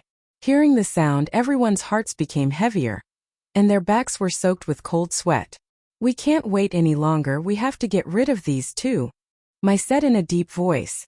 The sky was not completely dark yet, so they could still see some of the surrounding scenery. However, as night fell, the dark environment would be extremely unfavorable to them. If they didn't chase the two thorn black winds away and directly ran up the mountain, the two thorn black winds might chase after them. They couldn't let the two thorn black winds chase them all the way to their cave. Although the thorn black winds didn't like the environment on the mountain, it didn't mean that they wouldn't chase after them. Besides, there were two kids in the cave on the mountainside. Go! After a short rest, Mai ordered the whole team to fight the two deer with all their might. Xiao Xian was dreaming again. After such a long time he entered that dream again. However, this time there was no night swallow or snowflakes in the dream. It was dark in the dream, but he could clearly feel a strong chill, as if something was hiding in the darkness. At the same time there were some dense rattling sounds in the darkness, as if something was shaking. Xiao Xian suddenly opened his eyes and sat up. He touched his forehead, which was covered with cold sweat. Feeling the chill on his back, Xiao Xian shivered and moved closer to the bonfire. Looking at the burning situation of the wood in the bonfire, Xiao Xian guessed that it had been a while since Lang Jie and the others left. It should be dark now. Why hadn't they come back yet? What had happened? Was anyone hurt? Thinking of the dream, Xiao Xian took a deep breath and tried to calm down. The chill in the dream was much stronger than the night swallow last year. Xiao Xian still felt his heart was beating fast when he woke up. He didn't know whether it was because of the fear or something else. Xiao Xian looked to his side and found that Mao was leaning against the cave wall, sleeping soundly. Xiao Xian had made a lot of noise when he got up. Warriors who went out hunting were usually very alert and would wake up at the slightest noise. However, Mao didn't wake up. Apparently, he was sleeping soundly, which should be the effect of the meat. Well, in this way he wouldn't be spinning around in the cave like a top. Xiao Xian felt that he had calmed down and his body was getting warmer. He added some wood to the bonfire and got up to walk to the entrance of the cave. With his previous experience, he knew that he wouldn't dream for no reason. He just didn't know what was out there. The boulder blocked the entrance of the cave tightly. It was hard for Xiao Xian to push it away with his own strength. Xiao Xian didn't plan to push the boulder away either. He didn't know how many dangers were out there. It would be safer with the boulder as a shield. The entrance of the cave was more than 50 meters away from where Xiao Xian had been sleeping. Step by step, Xiao Xian walked towards the entrance of the cave. His heart, which had just calmed down, began to beat fast again. The closer he got to the entrance, the stronger the sense of danger became. His hair was shivering all over, as if he was being pressed by a piece of ice. Xiao Xian's steps became slower and slower as he approached the entrance of the cave. Even his breathing became careful, for fear of making too much noise. When he was about 10 meters away from the entrance of the cave, Xiao Xian heard a series of close-knit clatter sounds. It sounded like it was ringing in his ears, but also like an illusion. A few pieces of wood had just been added to the bonfire in the cave. The fire was a little bigger, and the flame was dancing. It shone on people's shadows, and occasionally there was the crackling sound of the wood burning. However, Xiao Xian didn't feel warm at all. Instead, he felt cold. Xiao Xian opened his mouth and took a deep breath silently. After adjusting his mood, Xiao Xian tightened his nerves and stepped back quickly and quietly. Coming to Mao's side, Xiao Xian gave him a push. Although he was in a deep sleep, his subconsciousness was still there. When Xiao Xian gave him a push, Mao quickly opened his eyes and put on a defensive posture. However, when he came to his senses and saw only Xiao Xian in front of him, his face immediately turned pale. When he was about to say something, Xiao Xian quickly covered Mao's mouth and glanced at the entrance of the cave. Mao was not a person who didn't understand the situation. Otherwise, he wouldn't have been allowed to follow the team. Seeing Xiao Xian so nervous, he knew something was wrong at the entrance of the cave. Opening his mouth, Mao mouthed, "What's going on?" Xiao Xian didn't have time to say anything. Looking at the top of the cave, he remembered that there was a secret vent above. He jumped up, stepped on the wall, and climbed to the top to search carefully. The cave wall was not smooth, and there were many protrusions, so it was not difficult to climb up. There were 3 vents. 2 of them were too small, and the last one was a little bigger, but it was blocked by a stone. Xiao Xian tried hard to move the stone away, and signaled Mao below to catch it. Mao was a little anxious. He didn't know what was going on outside. Mai and the others hadn't come back yet, and Xiao Xian didn't tell him what was going on. If it were any other time, he would have shouted, but now after catching the stone, Mao carefully put it down without making any sound. Almost at the same time, he heard a strange sound from the boulder at the entrance of the cave, as if something sharp was scratching on the stone. Mao's face changed. That scratching sound didn't sound like it was made by a human. The boulder at the entrance of the cave was moving. The evening wind blew in through the gap. The flames of the bonfire flickered even more fiercely. Mao saw his elongated shadow on the cave wall, which was distorted by the flickering flames. Mao had never encountered such a situation in his life. No matter how he used to show off in the tribe, or how he bragged about those thrilling hunting stories, he didn't know what kind of feeling it was until he actually encountered it. Except for the 2 of them who had just awakened, no one else was there. No one would help them, and most of the creatures that got close to them were no match for them. When his grandfather, who was the chief, told him hunting stories, he once asked him, "Mao, do you know the feeling of desperation?" Mao didn't remember how he answered that question. He only remembered that he didn't take it seriously because he didn't understand it at that time. But now he knew. Chapter 47. As the boulder at the entrance of the cave continued to move, the clattering sound became faster and clearer. Hearing the sound, Mao had already guessed what kind of creature was moving the boulder outside the cave. Because of that, Mao's face turned pale, and his blood seemed to have frozen. He stood there stiffly, staring at the entrance of the cave. After checking the vent above, Xiao Xian jumped down from above and patted Mao on the back. Mao was so scared that he almost jumped up. With his lips trembling, Mao didn't know what to say. After all, he and Xiao Xian had just awakened their power not long ago. It was impossible for them to defeat the creature outside. The gap between their power was too big. No matter how brave they were, they couldn't deny the fact. Xiao Xian put on his machete and signaled Mao to go up. He had checked just now and didn't see any dangerous creatures outside the vent. Even if there were, they had to go that way. It was better than staying in the cave and being eaten. The boulder at the entrance of the cave was moved farther and farther away. The night wind blew into the cave, and the flames of the bonfire were dancing. Mao didn't have time to think. He tried to calm himself down, and followed Xiao Xian with his machete.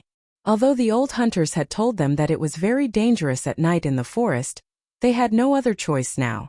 There was always a chance to escape from the vent above. But if they stayed here, they would die for nothing.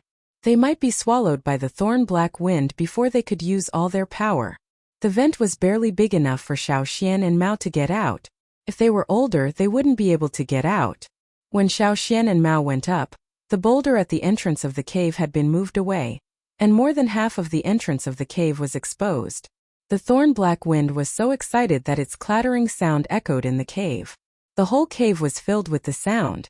The beasts in the forest were afraid of fire, but not all of them. Besides, the bonfire in the cave was not big. For the thorn-black wind, which was over 10 meters long, such a small fire was no threat at all. It seemed that the thorn-black wind didn't expect that there was no one in the cave. It was a bit confused, so it walked slowly. It stretched out its long forked tongue and sensed the smell in the cave. Its eyes scanned the entire cave inch by inch like a radar. It felt that the burning bonfire was a bit of an eyesore, so it suddenly exerted force on its 4 limbs.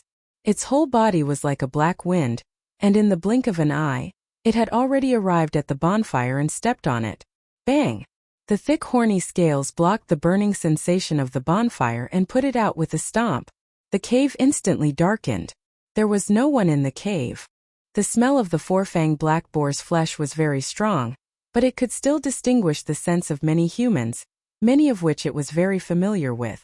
The thorns on its body trembled as it recalled the last time it encountered these people. Da-da-da!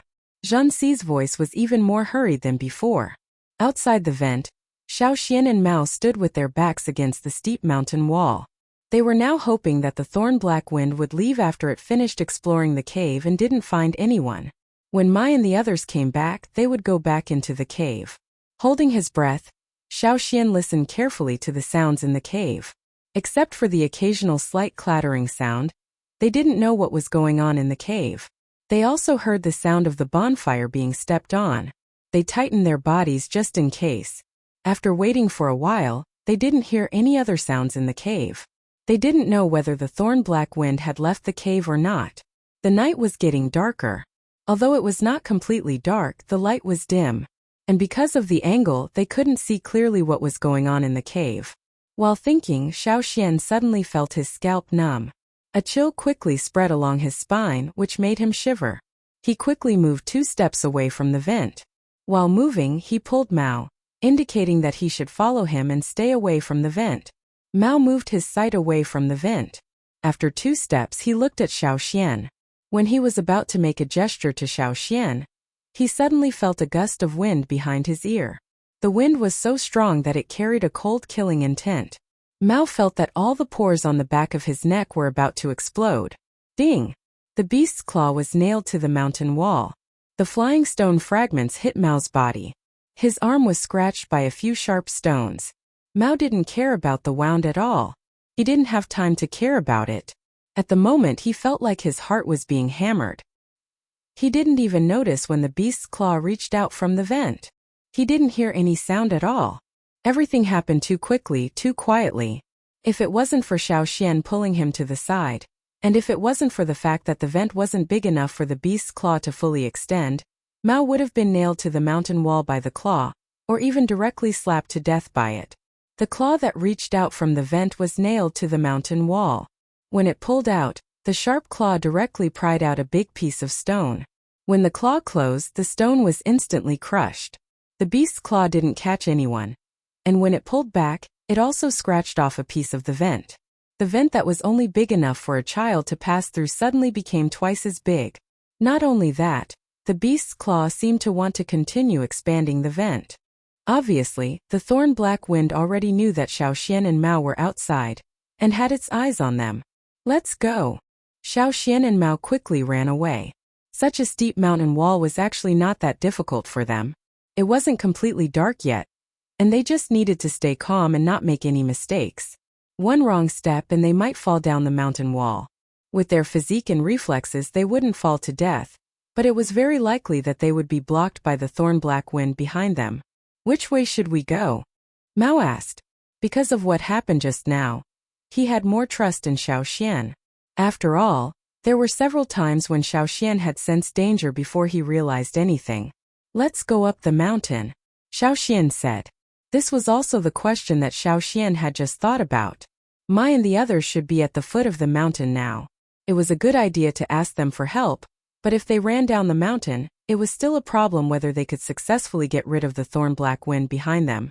That big guy's sense of smell was too sensitive, and Xiaoxian didn't have the confidence to get rid of it directly. Besides, Mai and the others hadn't been able to go up the mountain smoothly, and he didn't know what the situation was like there. The situation at the foot of the mountain was unclear, so it was obviously not a good idea to go down now.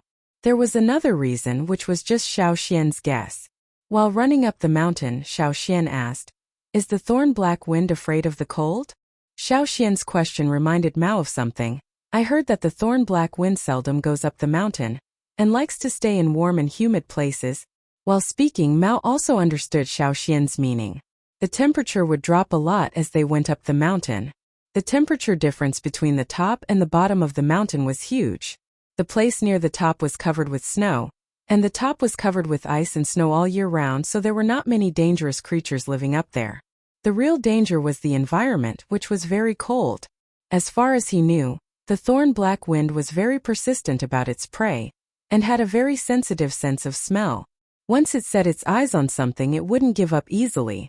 Below was the territory of the thorn-black wind.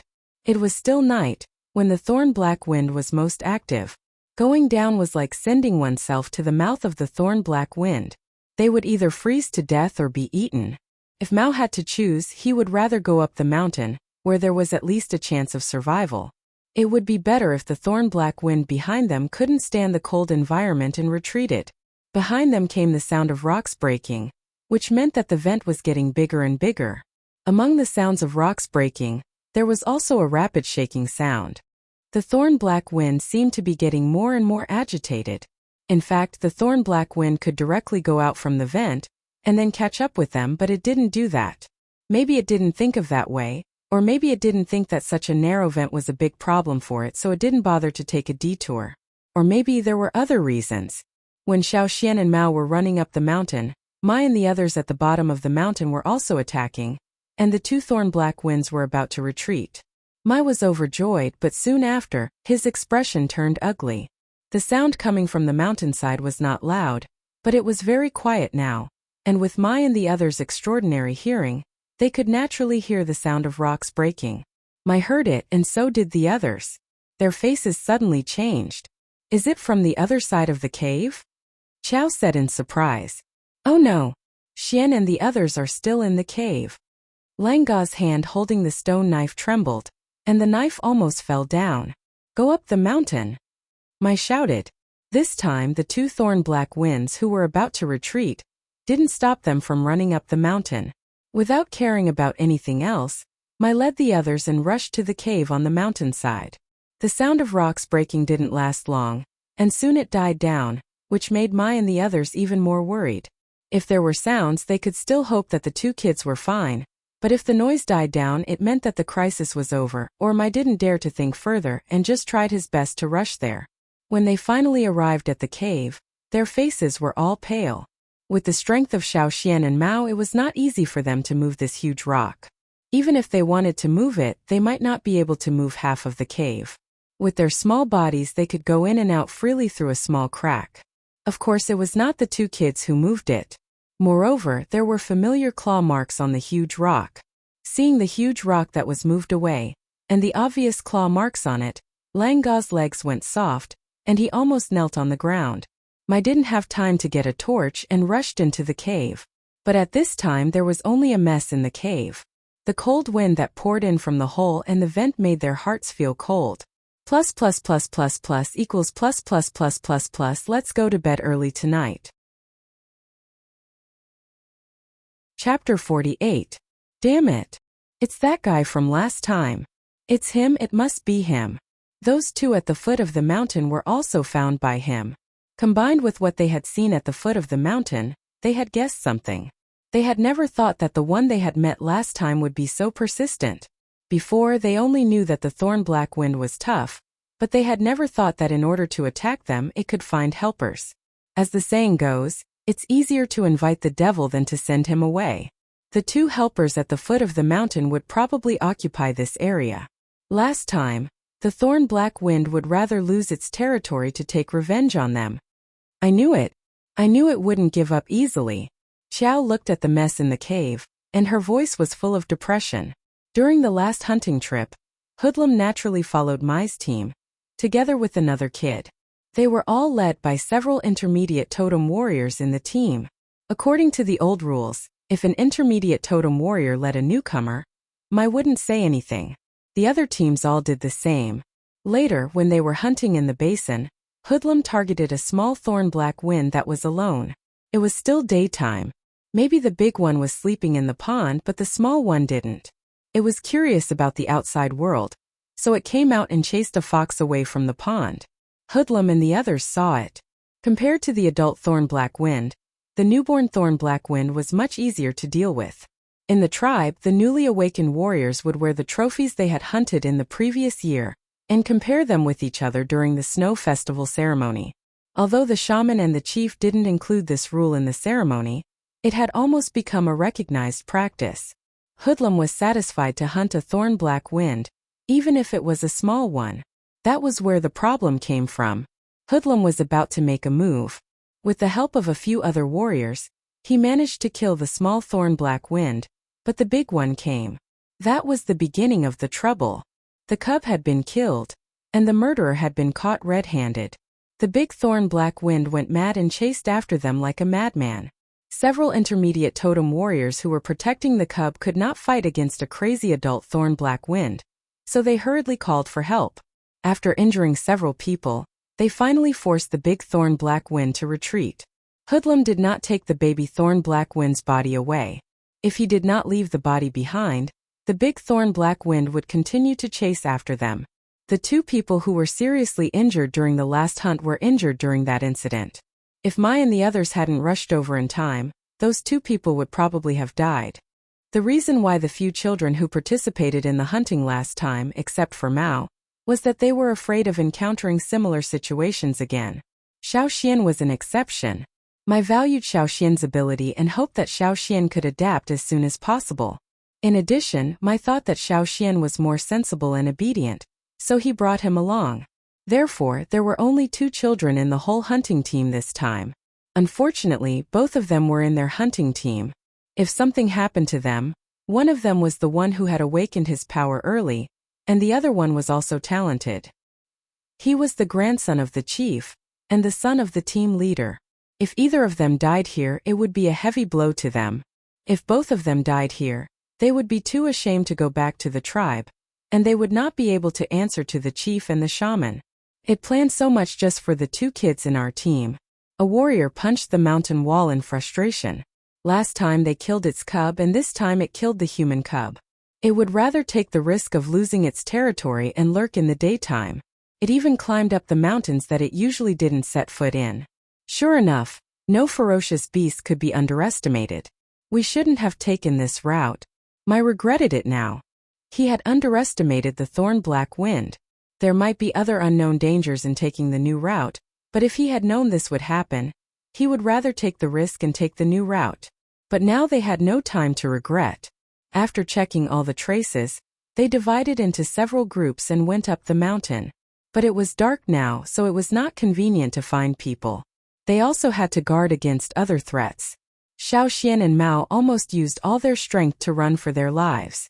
For Mao, even with the totem power and enhanced vision, he still could not see the mountain path clearly at night. The 2 crescent moons were completely covered by the clouds in the sky, and it was pitch dark all around. Xiao Xian was in the front, and he let Mao follow him. At least they could avoid some caverns and places that could easily get tripped. Stepping on footprints was a game that the kids in the tribe started to play when they were very young, especially the kids who lived in the mountains. The adults in their families even took it as an early training activity. It was not too difficult for them to step on the footprints in front of them. Now Mao was running with Xiao Xian, and even stepped directly on Xiao Xian's footprints. When Xiao Xian jumped, he jumped as well.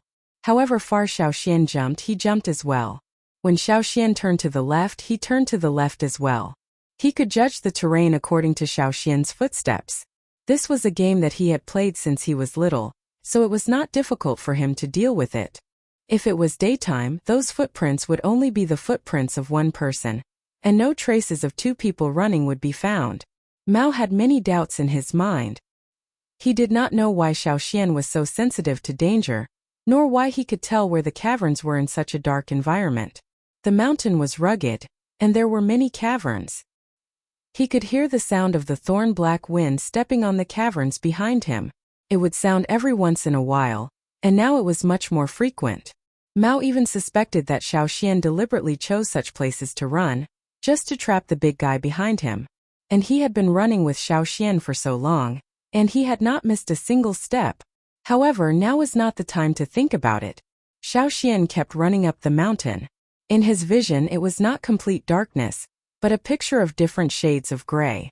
He could see where there were protruding stones, and where there were caverns, even if the ground was covered with a layer of snow. At this time, Xiaoxian was really glad that he had such an ability. Otherwise, if he stumbled on a cavern, the thorn-black wind would have caught up with him. The snow under his feet was getting deeper and deeper, and it was almost knee-deep. The temperature was getting lower and lower, and snow was falling from the sky. Xiaoxian felt that his face was frozen, and it was getting harder and harder to move forward. If it were not for the totem power, his limbs would have been frozen. But he could not stay like this forever. If he did not think of a solution now, it would be too late when he was really exhausted. He could not stay in such a cold environment for too long. Fortunately, the thorn-black wind behind him slowed down a lot. Obviously, it was not used to such a place of ice and snow. Even its famous stealth did not work. If he listened carefully, he could hear the sound of the thorn-black wind's footsteps in the snow behind him. The distance between them was getting wider and wider. Xiaoxian did not run up the mountain anymore, but ran horizontally to other parts of the mountain. He had no choice. If he went up, he might be able to stop the thorn-black wind, but Xiaoxian might also freeze to death there. Every time he went up a little, he could feel the temperature dropping again. Since the thorn-black wind had slowed down significantly here, Xiaoxian would not take the risk to go up. Xiaoxian let out a sigh of relief. As long as he ran for a little longer, he would probably be able to get rid of the thorn-black wind behind him. However, as soon as he let out a sigh of relief, Xiaoxian realized that something was wrong. The thorn-black wind behind them suddenly sped up and rushed towards them. The distance between them was getting smaller and smaller. The thorn-black wind, who was chasing after it, found this kind of environment to be really annoying. It wanted to retreat. It was not only cold here but also snowy, which made it want to sleep. There was no grass, no trees, and there were many pits. Sometimes it would step into a big pit and fall into it. It was a big snow pit. It was so cold that it wanted to roll down the mountain immediately. The thorn-black wind scales were tightly stuck to its body, to better insulate it from the cold wind and snow. Its movement was also slowed down a lot because of the surrounding environment. It was not even half of its usual speed. It did not even dare to stick out its tongue. It did not expect these two human brats to be so cunning. They actually ran up the mountain. It was the first time it knew that there was such an annoying environment on the mountain. No wonder the other species did not go up the mountain. However, it was not willing to give up now. It was already very difficult for it to sense the smell here. If it let the two brats continue to run, it might lose them. No, it could not let them go. It could not do anything to the big ones, but it must bite the two brats to death, and then throw them in front of the big ones. Thinking of this, the hatred in its heart became more and more intense. Under the influence of agitation, even the closed scales on its body started to shake again. Sorry, there is still only one update tonight. There will be 2 updates on Saturday and Sunday. Chapter 49. Xiaoxian could feel that the pursuer was getting closer and closer. Perhaps it had figured out that in such an environment, its usual stealth would not work at all. It was severely restricted, so it decided to give up on the last chase. After all, it would not benefit it at all if it continued to delay like this. The thorn-black wind was going all out. It burst out with its greatest power, staring at the 2 figures in front of it, and chased after them without caring about anything else. Every time it took a step, its big claws would pierce through the snow and nail on the frozen ground, making a bang bang bang bang sound. Hearing the approaching footsteps, Mao's heart suddenly tightened, and he almost stepped on a protruding stone. Even if Xiaoxian and Mao both sped up, and even if the thorn-black wind speed was greatly reduced in such an environment, it was still the black wind killer of the forest.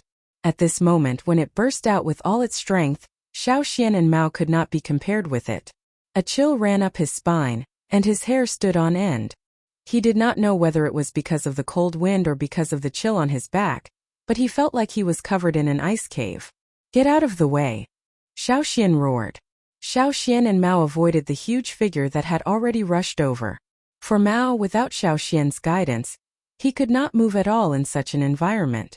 Under the attack of the dark night and the snow, he could not even see the huge figure clearly.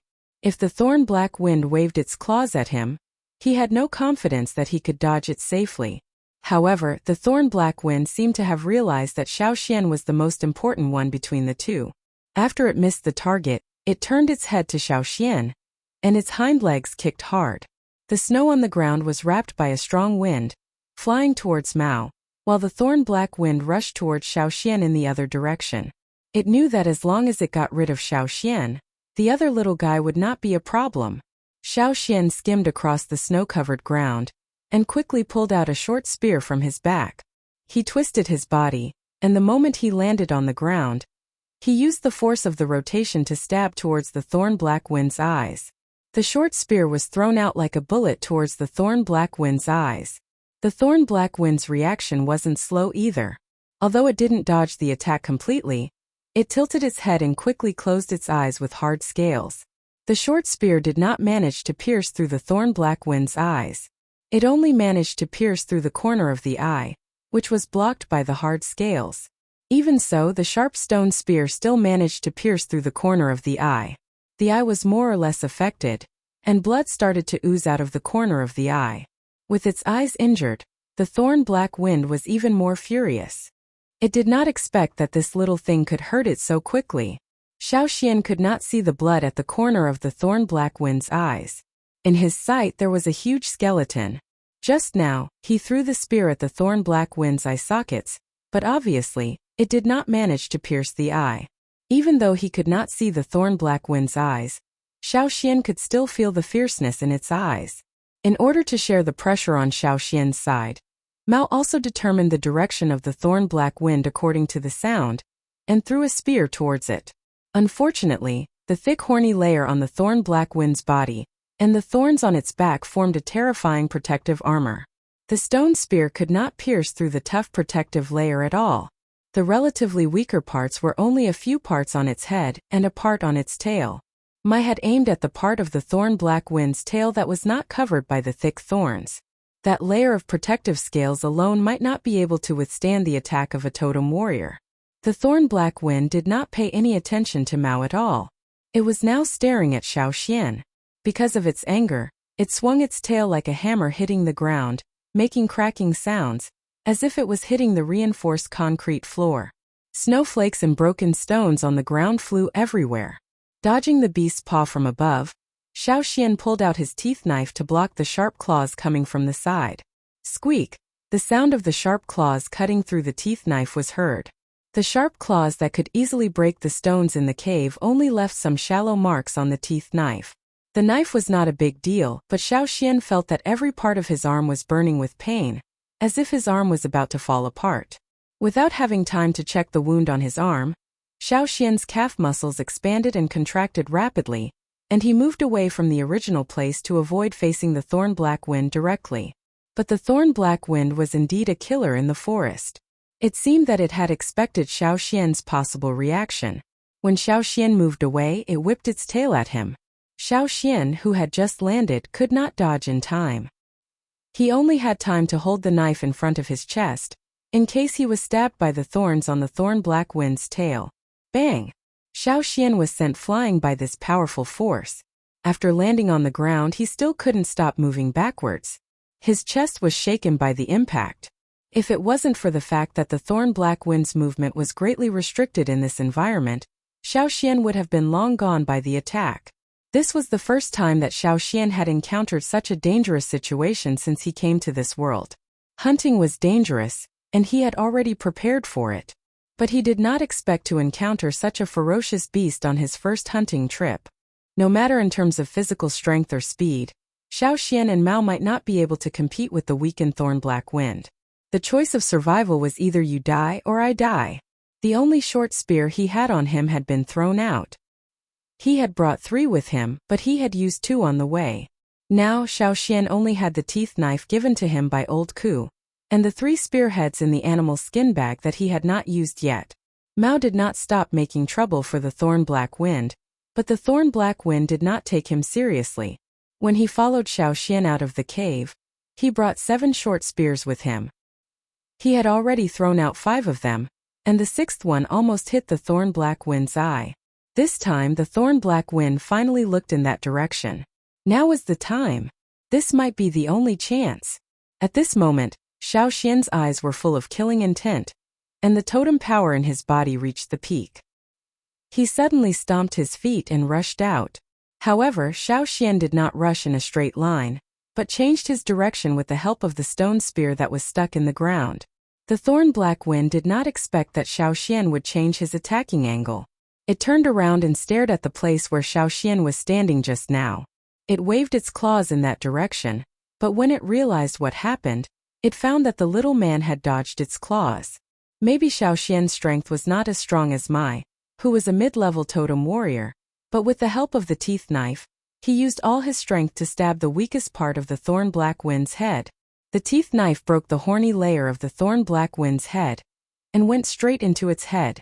However, even though he had chosen the weakest spot, and even though he had used all of his strength, the blade still hadn't completely penetrated the Thorn Black Wind's body. Only 1/3 of the blade had gone in. If it had been Mai, of course the blade wouldn't have reached the hilt, and the Thorn Black Wind would have died instantly. Unfortunately, the one holding the knife was Xiaoxian, who had awakened his totem power only a month ago. Even so, the knife still caused a great deal of damage to the Thorn Black Wind.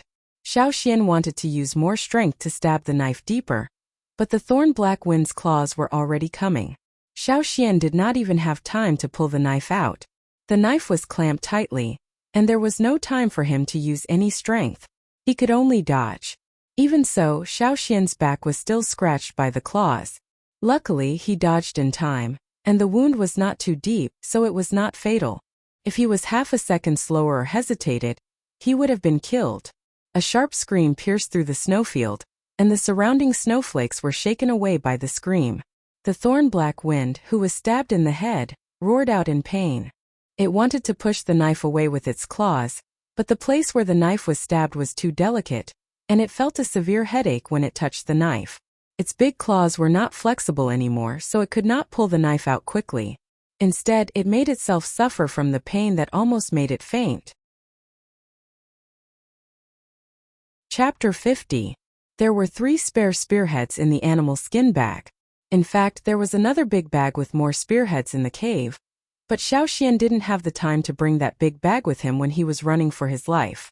Xiaoxian put his hand out of the animal skin bag.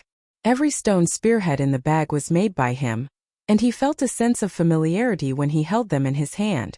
It seemed that he could even clearly remember the trajectory and the effect of throwing them out. Old Ka told Xiaoxian that every stone tool had its own unique vein, and an excellent stoneware master could clearly feel that vein, which was the power of creation. At that time, Xiaoxian didn't understand that feeling, but now he understood a little bit. The stone spear only had a head and no handle. It didn't matter. Just use it. When the Thorn Black Wind was anxiously waving its big claws, trying to pull out the knife from its head, Xiaoxian used the spearhead as a dart, throwing it towards one of the Thorn Black Wind's eyes. 2 darts in a row. One of the spearheads slightly deviated, piercing the outline of the Thorn Black Wind's eye, but the other dart went straight into its eye. Roar. Another shrill roar, which was even more violent than the previous one, echoed in the snow, and the whole space seemed to be about to be torn apart. Xiaoxian was thinking about whether he should throw the last spearhead in his hand towards its other eye, when he heard a cracking sound from afar, as if something was cracking. Hearing this, Xiaoxian's heart skipped a beat, but the following roar confirmed his guess. Xiaoxian felt that his head was about to explode, and he couldn't care less about the Thorn Black Wind. "Follow me." Looking around, Xiaoxian called Mao and ran towards a direction. That place was higher than the place where Xiaoxian and the others were standing. When they ran there, they could clearly feel that the snow under their feet was deeper, and the wind was stronger. What the hell happened? Mao was confused. He wanted to ask Thorn Black Wind a few times, but the thorn-black wind was still some distance away from them. Judging from its voice, it seemed to be in great pain. It must have been severely injured. However, Xiaoxian was obviously in a hurry to escape. However, as the cracking sounds came from afar, and the booming sounds became clearer and clearer, Mao felt more and more uneasy. Xiaoxian felt the blood in his veins boiling. He had been fighting with the thorn-black wind, and now there was an avalanche. He had never relaxed his tense nerves. Using the totem power in his body had exceeded his body's capacity, and he was extremely tired. In fact, the most important thing to do now was to find a place to rest and calm down the increasingly uncontrollable power. However, reality did not give him any time to rest. Because of the thorn-black wind's roar, which made Xiaoxian spit out blood, it also cracked the snow layer somewhere above them. The cracking sound Xiaoxian heard came from that direction. As the snow layer cracked, huge snowflakes slid down, accumulating more and more. The avalanche swept down like a flood. The thorn-black wind, which was about to pull out the sword on its head, also felt something. Its body froze and it suddenly felt uneasy. It knew that a strange danger was quickly approaching the mountain. The trembling from the ground had spread from its feet to its whole body. Even though it was the dominant species in the basin, it could not wait to turn around and run away. Regardless of the sword on its head and the wound on its eyes, it could still sense the direction of the two little creatures. Should it go down the mountain, or should it continue to chase them? Soon the thorn-black wind made up its mind. It directly ran towards Xiaoxian and the others. Its intuition told it that if it followed the two little creatures, there should be a way to avoid them. Besides, it had chased them all the way here, and was even stabbed by the two little creatures. It was not willing to give up. It would be better if it could bite the two to death. Xiaoxian did not have the time to pay attention to whether the thorn-black wind was chasing them or not. He just wanted to hide behind the big rock, which was the only suitable place for him to hide in. The huge snowy body brought along a rumbling sound that caused the ground to tremble as it charged downwards with a ferocious momentum. Mao, who was following closely behind Xiaoxian, felt that his body was getting more and more tired. However, the crisis at the moment forced him to keep going. Xiaoxian had fought with the thorn-black wind in the front, so he had consumed more energy. Since Xiaoxian did not slow down, Mao could not slow down either. He gritted his teeth and kept following. The rumbling sound was getting closer and closer, making Mao feel as if the whole mountain was about to collapse.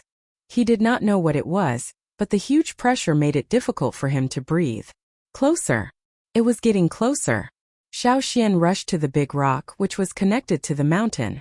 In Xiaoxian's opinion, it was the most stable place in this area. Hold the rock tight and keep your mouth shut. Hold your breath later, Xiaoxian said to Mao. The huge snowflakes were getting closer, and so was the thorn-black wind behind them. Seeing the thorn-black wind chasing them, Xiaoxian wanted to curse, but he could not leave here. If he left, there would be no suitable place to hide. At this time, Xiaoxian kept praying in his heart, hoping that the avalanche would come soon and wash away this troublesome thing.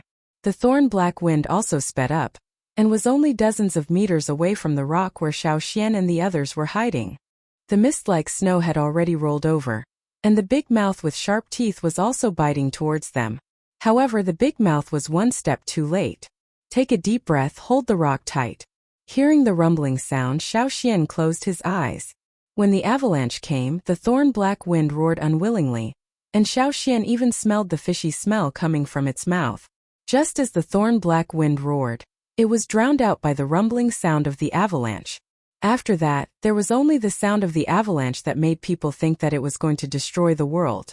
Even hiding behind the big rock, Xiaoxian and Mao were still stuck in the snow for a while. After a long time, the rumbling sound gradually faded away, and the snow was all gone. Xiaoxian pushed the snow away. The cold air poured into his lungs, bringing with it a cold tingling feeling. But Xiaoxian could finally relax his tense nerves. The thorn-black wind was nowhere to be seen. Obviously, it had been washed away. Whether it was dead or not, at least it was no longer a threat to Xiaoxian and Mao. Are we safe for now? Mao was still in shock. He had never encountered such a thing. For now, yes. Hearing Xiaoxian's words, Mao breathed a long sigh of relief. Just now. What was that? Mao asked after a while. His voice was still filled with fear. Avalanche. Avalanche. Mao searched in his mind, but he had never heard of this word. But he found a similar story in his memory. It was told to him by his grandpa chief a long time ago. But at that time he did not find it exciting, and preferred to listen to stories about hunting ferocious beasts. Now that he had experienced it himself, he realized that sometimes this kind of power was much more terrifying than ferocious beasts. For a moment he even felt that the whole mountain was going to fall on him. They had escaped another disaster, but Xiao Xian and Mao did not dare to run around. Who knew if there would be a second avalanche?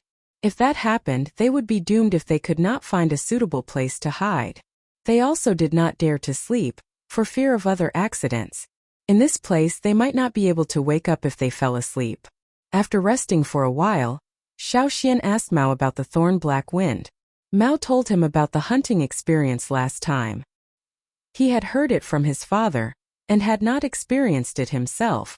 But now, he had encountered the trouble caused by hoodlum. Fuck! Xiao Xian cursed in a low voice. Go back and beat him to death. Chapter 51. There was nothing wrong with being cautious. After that there was another avalanche, but it was not as powerful as before. Xiao Xian did not plan to leave before dawn. He decided to wait until the sun came out. It was not convenient to move in the dark, and it was not easy to find the way. After being chased and dodging the avalanche for such a long time, all kinds of feelings came pouring out as soon as he relaxed.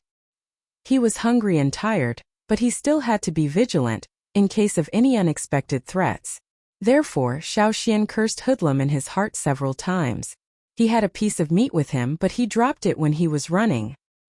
He touched his body and the animal's skin bag, and found a spearhead and a gourd in it. The gourd was not big, and there was still some pig blood in it. Mai and the others put some grass juice in it to prevent the blood from coagulating. After drinking a mouthful, Xiao Xian handed the gourd to Mao, who was even worse than him. Except for a few short spears and stone knives, he dropped everything else on the way. Even without the meat, a mouthful of the four-fanged wild boar's blood helped him recover some of his strength. Mao looked around and asked Xiao Xian, "Do you think Mai and the others will find us?" "I don't know. If they were in other places, such as the valley or the basin, or the forest they had passed through before, Mai and the others would probably find them by following the traces. But in this place, since they set foot on the ice and snow area, many traces were buried by the flying snow. Moreover, when they were chased by the thorn-black wind, Xiao Xian ran horizontally along the horizontal line after reaching a certain height, and did not continue to go higher. The temperature at night was much lower than during the day. When they climbed over the mountain it was during the day and it was freezing, not to mention tonight. It was probably because he had consumed a lot of energy tonight.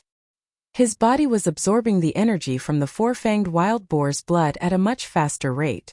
Even after taking 3 sips of the blood, the totemic power in his body never stopped circulating. There was no other way. If he stopped in this place, he would probably be frozen solid. He could only rely on his totemic power. Mao did not know how to talk to Xiao Xian. After all, he did not like Xiao Xian before, and after drinking the four-fanged wild boar's blood, he was a little sleepy.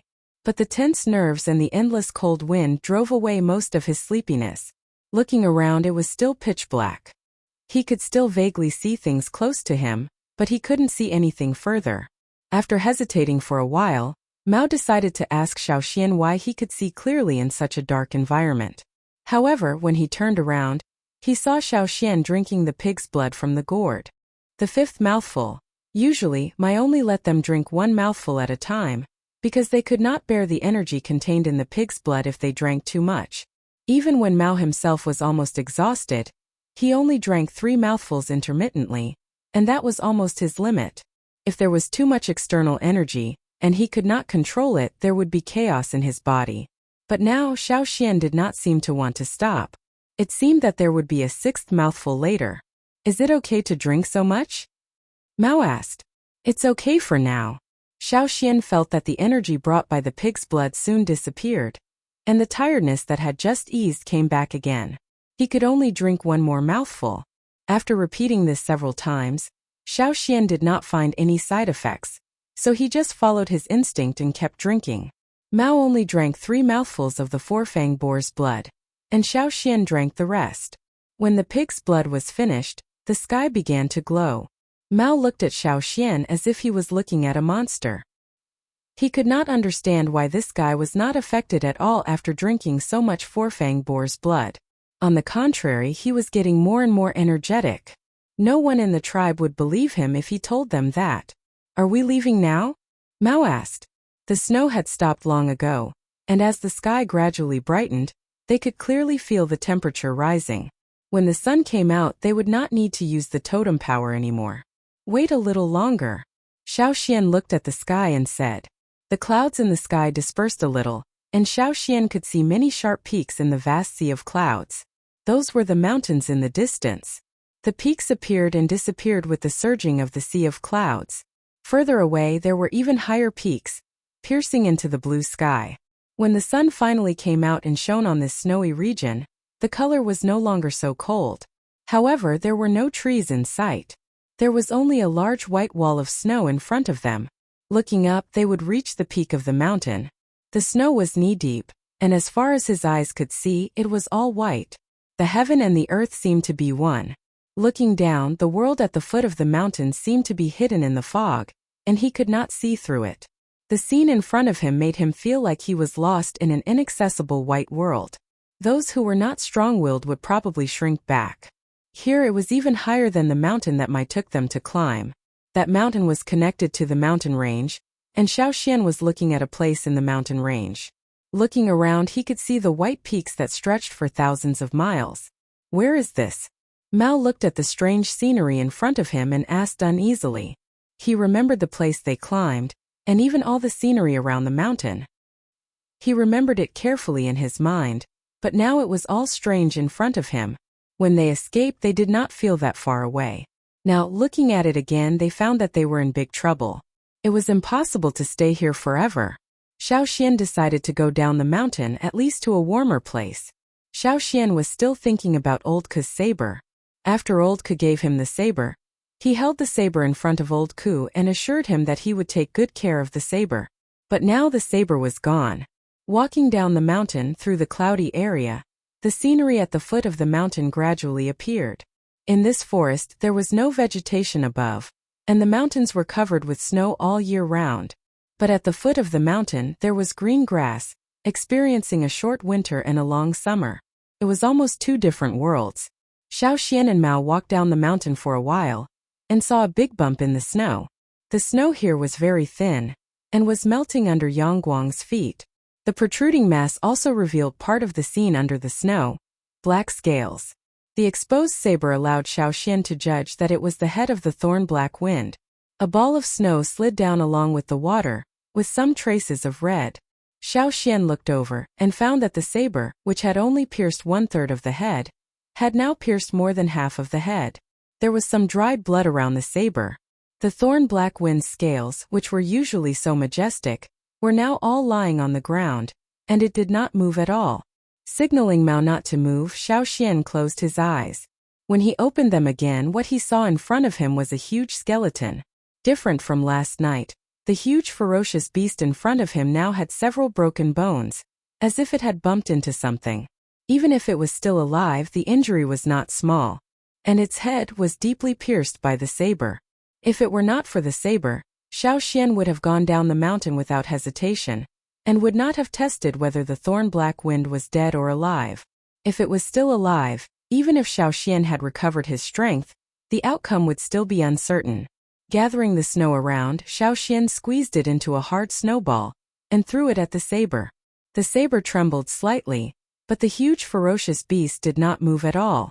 After several tests, Xiao Xian finally confirmed that the ferocious beast, which was at the top of the food chain in the basin, was really dead. The computer was broken, so he took out an old one and made do with it. He opened a web page for a few minutes and downloaded some software, but it stopped halfway. Chapter 52. In the Yinjiao tribe. Life in the tribe was calm and peaceful as usual. Early in the morning, Old Ku threw a piece of meat with a bone in it to Caesar, then sat there with a stone tool and began to polish it. He looked the same as before, expressionless and quiet. However, people who knew him well could tell that old Ku had been a little absent-minded recently. Just look at the wooden box in the corner that was used to throw away waste. The leftover waste from failed polishing or peeling stone leaves were all thrown there. There was so much waste. It was not like old Ku's usual level. Caesar, who was lying next to him and gnawing on the bone, seemed to have lost some weight. It was not that old Ku was reluctant to feed him, but Caesar's appetite had been greatly reduced recently. Coupled with his lack of energy, he looked a little skinny. Caesar, who was slowly gnawing on the bone, twitched his ears and looked at the window. Soon a figure jumped in from the outside. Before landing, he stretched out his finger and used the force to flip in the air, as if he was trying to avoid something on the ground. Gu landed steadily on the ground and looked around. By the window, there were still the traps that he had set up the last time he came here. Originally, it was to prevent something from popping up from the ground. However, after waiting for a long time, there was no movement at all. This was not right. Gu squatted on the ground and squinted his eyes to carefully scan the room, not even letting go of a small place. Caesar was still chewing on the bone in his mouth and looked at Gu. He did not understand why this person had to roll when he came in. After confirming that there were no other traps and that the traps were still the same as last time, Gu stood up. "Hey, old Ku, what's wrong with you recently?" Gu came to old Ku's side and took out a few pieces of meat and 2 stone cores of good quality from the animal skin bag. "My son is going hunting with us next time. Help him polish something." Old Ku ignored him and continued to work on the task at hand. However, Gu didn't mind. He knew that old Ku had hurt him. He just put the things aside and dragged a stone stool over. He stared at the stone knife that old Ku was sharpening and said, "Xian and the others should be hunting at the first stronghold now. I wonder what that kid will bring back from his first hunt." Old Ku's hands paused for a moment. He did not say anything and continued polishing. Seeing old Ku like this, Gu was sure what old Ku was worried about. Old Ku did not have a wife or children. He was fine when he was young, but after he was injured and had to leave the hunting team, his temper became more and more eccentric. He gave people the impression that he was difficult to get along with. None of the children were close to him, and none of the people who came to learn stone crafting skills could persist. Finally, he had a Xian, and old Ku almost taught him as his own child. It was the first time their children had gone out hunting, so it was inevitable that the elders would be worried. Many people in the tribe went out with their children so at least they could take care of each other. It was better to ask others to do it themselves. If old Ku was not injured, he would have taken Xian with him on the first hunt this year. What a pity, don't worry. Xian is so smart and he awakened early. I heard that the shaman thinks highly of him. He will be fine. You just wait and see when they come back and walk the path of glory. Didn't you give him that knife? He will be fine. That kid told us not to worry. Of course he has confidence. At the same time, on the other side of the mountain far away from the tribe, Xiao Xian, who was considered confident and reassured by Gu, was sighing in front of the teeth knife. After making sure that the thorn-black wind was dead, Xiao Xian pulled out the knife. It took him a lot of effort to pull it out, so the knife was stuck in the thorn-black wind's skull. According to the marks on the ground and the injuries of the thorn-black wind, Xiao Xian speculated that the thorn-black wind hit a big rock when it was pushed down the mountain by the avalanche. The rock rolled down the mountain, and the thorn-black wind was buried here. The bones on its body should have been broken when it hit the rock, and the teeth knife on its head should have pierced deeper during the process. It could only be said that this thorn-black wind was unlucky. If it was not Xiao Xian who came with the hunting team this year, but anyone else in the tribe who had awakened this year, it would not have ended up like this. Without Xiao Xian, the thorn-black wind would have succeeded in its revenge in the cave. After pulling out the knife, Xiao Xian found that the tip of the knife was broken, and there were several nicks on the blade. The body of the knife was full of scratches. Xiao Xian wondered what kind of expression old Ku would have when he saw this knife when he went back. And Gu, he would probably cry in front of the knife. He had been eyeing the knife for a long time, and even touched it carefully, but now it was tortured by Xiao Xian.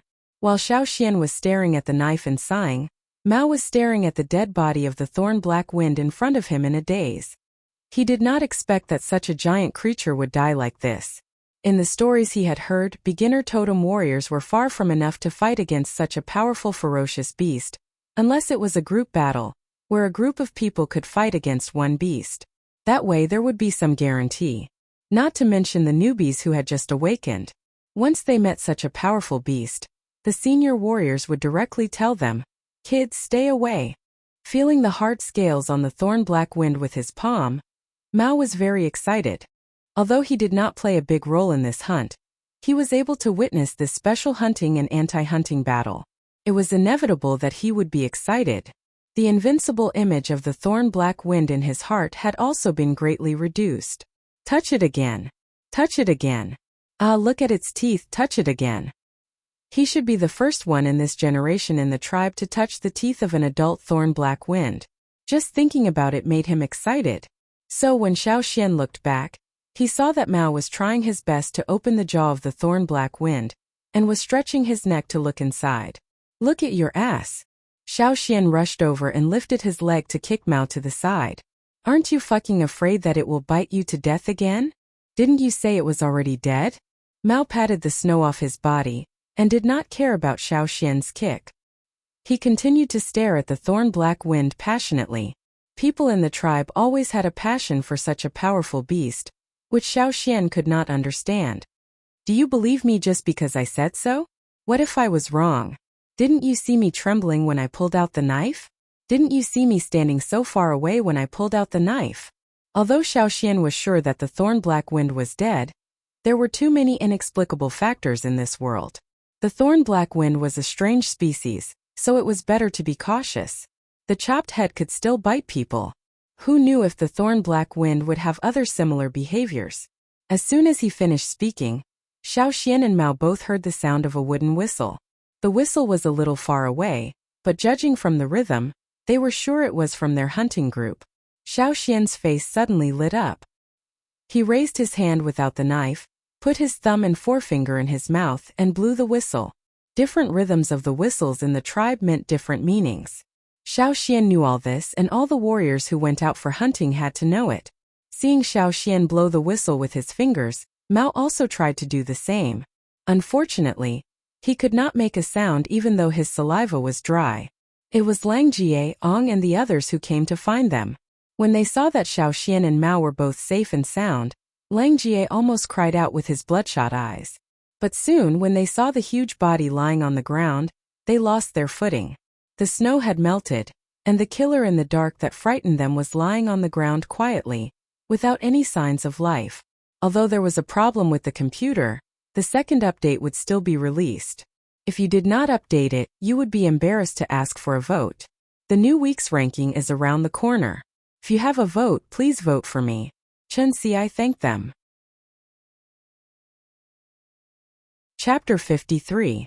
What is that? Lang Jie clenched the long spear in his hand, and pointed at that direction with trembling fingers. Ong and the others, who were one step behind Lang Jie, also swallowed their saliva. Although they had guessed it in their hearts, it was too unbelievable for them to believe, and they even doubted if they were dreaming. Yesterday when they arrived at the cave and saw the mess in the cave, many of them had mentally prepared themselves that they would never see these two kids again. They stayed up all night searching for them. At first they could still find some traces such as the things that Xiao Xian and Mao dropped. But after they entered the snow region, it was difficult to find any more traces, and they could only try their luck. When they found this place, they were already out of the hunting range of their hunting group. At the foot of the mountain they met another hunting group, and the two hunting groups searched together. The longer they waited, the heavier their hearts became. In this forest it was too difficult for cubs to survive, no matter if they were human or ferocious beasts. Now seeing that Xiao Xian and Mao were both safe and sound, Lang Jie and the others were naturally happy. This was beyond their expectations, because there were too few people who could escape from the thorn-black wind. But when they saw the big guy lying there motionlessly, they felt like they were in a dream. Is it really dead? There is such a big hole on its head, and there is so much blood. It should be dead, right? After poking it several times with the long spear, Lang Jie and the others became bolder, and had the same reaction as Mao.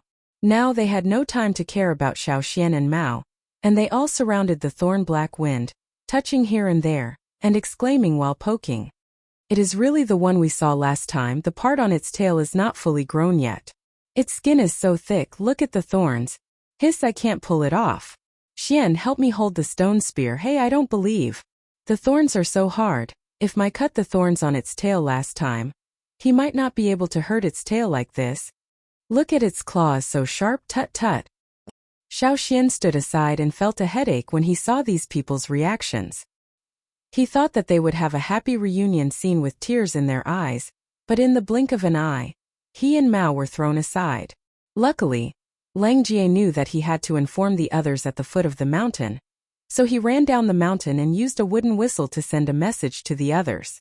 After they found Xiao Xian and Mao, they planned to bring them down the mountain to meet up with the others. But now that they had the thorn black wind, they changed their mind and asked the others to come up. It would be a waste to leave this big guy here, and bringing it back might even boost their morale. The competition between the two hunting groups in the tribe was not small. Every time they went back, they had to show off their harvests. This big guy was perfect to bring back. When Mai and the others arrived, Lang Jie was touching one of the thorn black wind's big claws.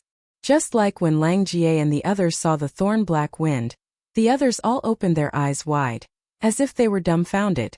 Then, as Xiao Xian expected, they all gathered around. Are you hurt? Mai came over and looked at Xiao Xian and Mao, feeling relieved. I'm fine. Xiao Xian moved his arms and legs and even jumped a little. In fact, he had broken his ribs and arms last night, but it was not serious and he had recovered a lot. Maybe it was because of the totem power. After confirming that Xiao Xian and Mao were really fine, Mai finally felt relieved. Under the questioning of the others, Xiao Xian briefly told them what happened last night. Mao added from the side. He had not calmed down yet. Perhaps it was because he finally saw the big group and felt relaxed, so he talked a lot. He talked a lot about his experience to the others. Xiao Xian did not mention that he could see the skeleton, but only said that his vision was a little better than others at night. And from the beginning to the end, luck played a big part in this. There was another member of the hunting group who came with Mai. After hearing Xiao Xian's story, he sighed. So it was you guys who made the noise on the mountain last night. Last night, the other hunting group also heard the rumbling noise on the mountain, but they were still a little far away, so they did not worry about being affected by the torrent of snow. They also did not think of coming over to take a look. After all, no one could survive that kind of noise. The leader of the other hunting group looked at Mai enviously. He could already foresee what kind of noise Mai's group would cause in the tribe on their way back. It was impossible to leave the thorn black wind here forever. Like other prey, they had to cut it open first. According to the rules of the hunting team, Xiao Xian should be the one to wield the blade since it was his prey. However, Xiao Xian did not have the ability to wield the blade yet. The thorn black wind's heart scales were too thick. Even if there were no thorns on its abdomen, it was still difficult for Xiao Xian to wield the blade. So Xiao Xian only cut it a few times under the guidance of Mai and the others, and then Mai would cut it open. If it was a prey that was hunted by the hunting group together, the internal organs would be distributed by the leader of the hunting group. Everyone would get some. As for how they would exchange after the distribution, the leader would not care. As for the meat other than the internal organs, it would be distributed later. However, the thorn black wind was hunted by Xiao Xian and Mao. Even if they were lucky, it was still their prey. So, all the internal organs would belong to Xiao Xian. If the others wanted some, they would have to negotiate with Xiao Xian. After the internal organs were cut open, Mai and the others said goodbye to the other hunting group, and dragged the thorn black wind back together. At the place where the hunting group climbed the mountain yesterday, there was a big cave near the top of the mountain. Processed prey was stored in the cave. The temperature was lower there, so the meat could be stored for a longer time. Moreover, prey like the thorn black wind and the four-fanged wild boar would rot slower. That was one of the reasons why warriors preferred higher-level preys. So, in every stronghold there would be 2 caves. One was for resting, and most of them were located on the mountainside. The other one was for storing food, and most of them were located near the top of the mountain, which was covered with snow all year round. After all, the hunting would last for almost 20 days. After dragging the thorn black wind back to the cave where they stored food, the group went to the mountainside. My plan to find another cave for resting, as the original one was no longer suitable. Xian, you are finally back. The 5 people who stayed in the original cave were very happy to see Xiao Xian and Mao come back safely, but they had other things to report. After you left yesterday, I heard the roars of thorn-black winds at the foot of the mountain. There were 2 of them. I went to check and they were the ones who stopped us. They were fighting for territory. I didn't dare to get too close, so I came back after watching for a while. My thought for a while and asked the others to wait in the cave, while he went down the mountain with several middle-level totem warriors to check out the situation. After Xiao Xian finished eating a piece of roasted meat, Mai came back in a hurry. With a happy face, he asked the others to go down the mountain to help. It turned out that the 2 thorn-black winds were fighting fiercely for territory. One of them was defeated, and was almost torn to pieces. The other one didn't fare well either. Chunks of meat were bitten off from several parts of its body, and one of its hind legs was almost bitten off. When Mai and the others went there, the victorious thorn-black wind was resting in the woods. The pond was a little far from where they fought, and its wounds were too serious. Probably wanted to rest in the woods for a couple of days, and then decide what to do next. Unexpectedly, Mai and the others went there, and killed it directly when it was weak. Do you think that last time when the other one was looking for help, did it know that these 2 would fight like this? Lang Jie asked. Xiao Xian also thought that maybe, when the other one offered its territory to help, it really did think of that. If everything went well, it should be able to kill the kids in the hunting group, and then wait for the 2 at the foot of the mountain to fight for its territory. When one of them was defeated, and the other one was weak, it would come back to pick up the last harvest. In this way it could not only take revenge but also kill the other 2 of its kind, and expand its territory. No one knew the truth. After all, the 3 of them had been dragged to the cave where the hunting group stored food. Chapter 54. A herd of giant antler deer was walking along the meadow beside the stream. Beside them there were some predators which made them feel uneasy. Hundreds of meters away from the herd, Xiao Xian was hiding in a tall tree, under the cover of the dense branches. His eyes were looking at the direction of the herd through the gaps of the leaves. It was the 5th day of hunting. My plan to lead the hunting team to the second location, since they had almost finished their hunting in the first location. The second location was on the other side of the basin. They had to go through the basin and then climb over the mountains to get there. Mai didn't plan to go straight through because he had Xiao Xian and Mao with him. Instead he walked along the edge. Although the route was longer, it was less dangerous than going in a straight line. On the way, the hunting team saw a herd of giant antler deer and wolves. Mai asked everyone to hide first, and then asked Xiao Xian to check the wolves in the forest. Xiao Xian also had a wolf. Mai was worried that Xiao Xian had never seen a real wolf. Caesar was no longer a real wolf in the eyes of many warriors. He couldn't let Xiao Xian think that Caesar was just a silly wolf. In fact, Mai worried too much. Xiao Xian certainly knew what wolves in the wild looked like. Otherwise, he wouldn't have treated Caesar as a dog. However, the wolves here were much stronger than the ones Xiao Xian had seen in his last life. They were more muscular and more lethal. Judging from their heads and jaws, they had a stronger bite force. In their diet there were many prey that were several times bigger than them. Now the wolves were just wandering around. Before they took action they would do a risk assessment. They will avoid those with big horns. Look, that's it. Mai pointed out to Xiao Xian. In the herd of giant antler deer, there were many bucks with big antlers, and a few of them had special antlers. Unlike other deer, those antlers didn't spread out to the sides of their heads, but spread out to the back, almost wrapping themselves up. Those kinds of deer were very difficult to deal with. Xiao Xian had seen such antlers in the tribe before. Some people wore antlers like that during sacrifices. It's about to begin, Lang Jie said in a low voice from the tree nearby. He sounded very excited. In fact, Lang Jie was very excited every time he saw the wolves hunting. There were many things worth learning from the wolves' fighting style and hunting skills. The best way to deal with gregarious prey like the giant antler deer is to make them run, Mai said in a low voice. Xiao Xian looked over and saw that the wolves, who had been watching from afar, had gradually dispersed and were slowly approaching the giant antler deer herd. A few wolves even tried to intimidate the giant antler deer on the side. Because of the approach of the wolves, the giant antler deer herd began to panic. Soon, under the threat of the wolves, they began to run, and some of them left the herd and fled in different directions.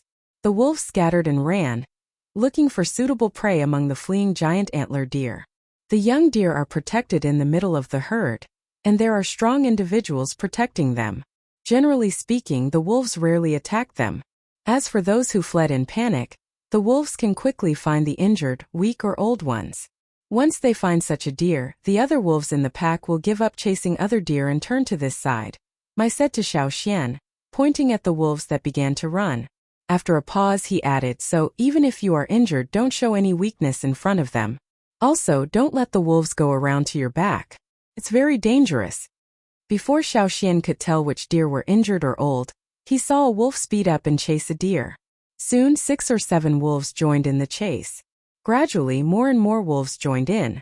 The largest and strongest wolf in the pack should be the alpha wolf of the pack. It was also the first wolf to step forward when the attack was launched. However, it was a pity that because of the help of several other deer, their prey escaped. They won't give up if they don't catch their prey, Lang Jie said with certainty. On the other side, after the failure of the wolf pack, they quickly gathered together. Probably because they didn't succeed this time, there was a commotion in the pack, but it was quickly suppressed by the alpha wolf. The alpha wolf let out a howl. Xiaoxian thought that it should be reorganizing the wolves' morale. Soon, the wolves attacked the giant antler deer herd again. A wolf stared at an old giant antler deer, and the other wolves quickly joined in. This time they learned their lesson and drove the deer to the open space, separating it from the other deer, and leaving it in a helpless situation. That kind of crazy chase, even from so far away, even if he was mentally prepared, Xiaoxian was still frightened. Perhaps for the prey, the most terrifying thing was to see such a well-planned predator with a ferocious look, chasing after it in groups. The alpha wolf in the front was very fast. When it got close to the deer, it suddenly jumped up, opened its mouth and bit the prey with its sharp teeth. Its body, which was bigger than the other wolves, directly bumped into the deer. Although the old giant antler deer was several times bigger than the alpha wolf, it staggered and almost fell after being bitten and bumped by the alpha wolf. This was just the beginning. After the alpha wolf, the other members of the pack quickly rushed to bite the prey. Their teeth pierced through the deer's skin and into its muscles. The giant antler deer, which was surrounded by wolves, slowed down and then fell down until it couldn't move and died.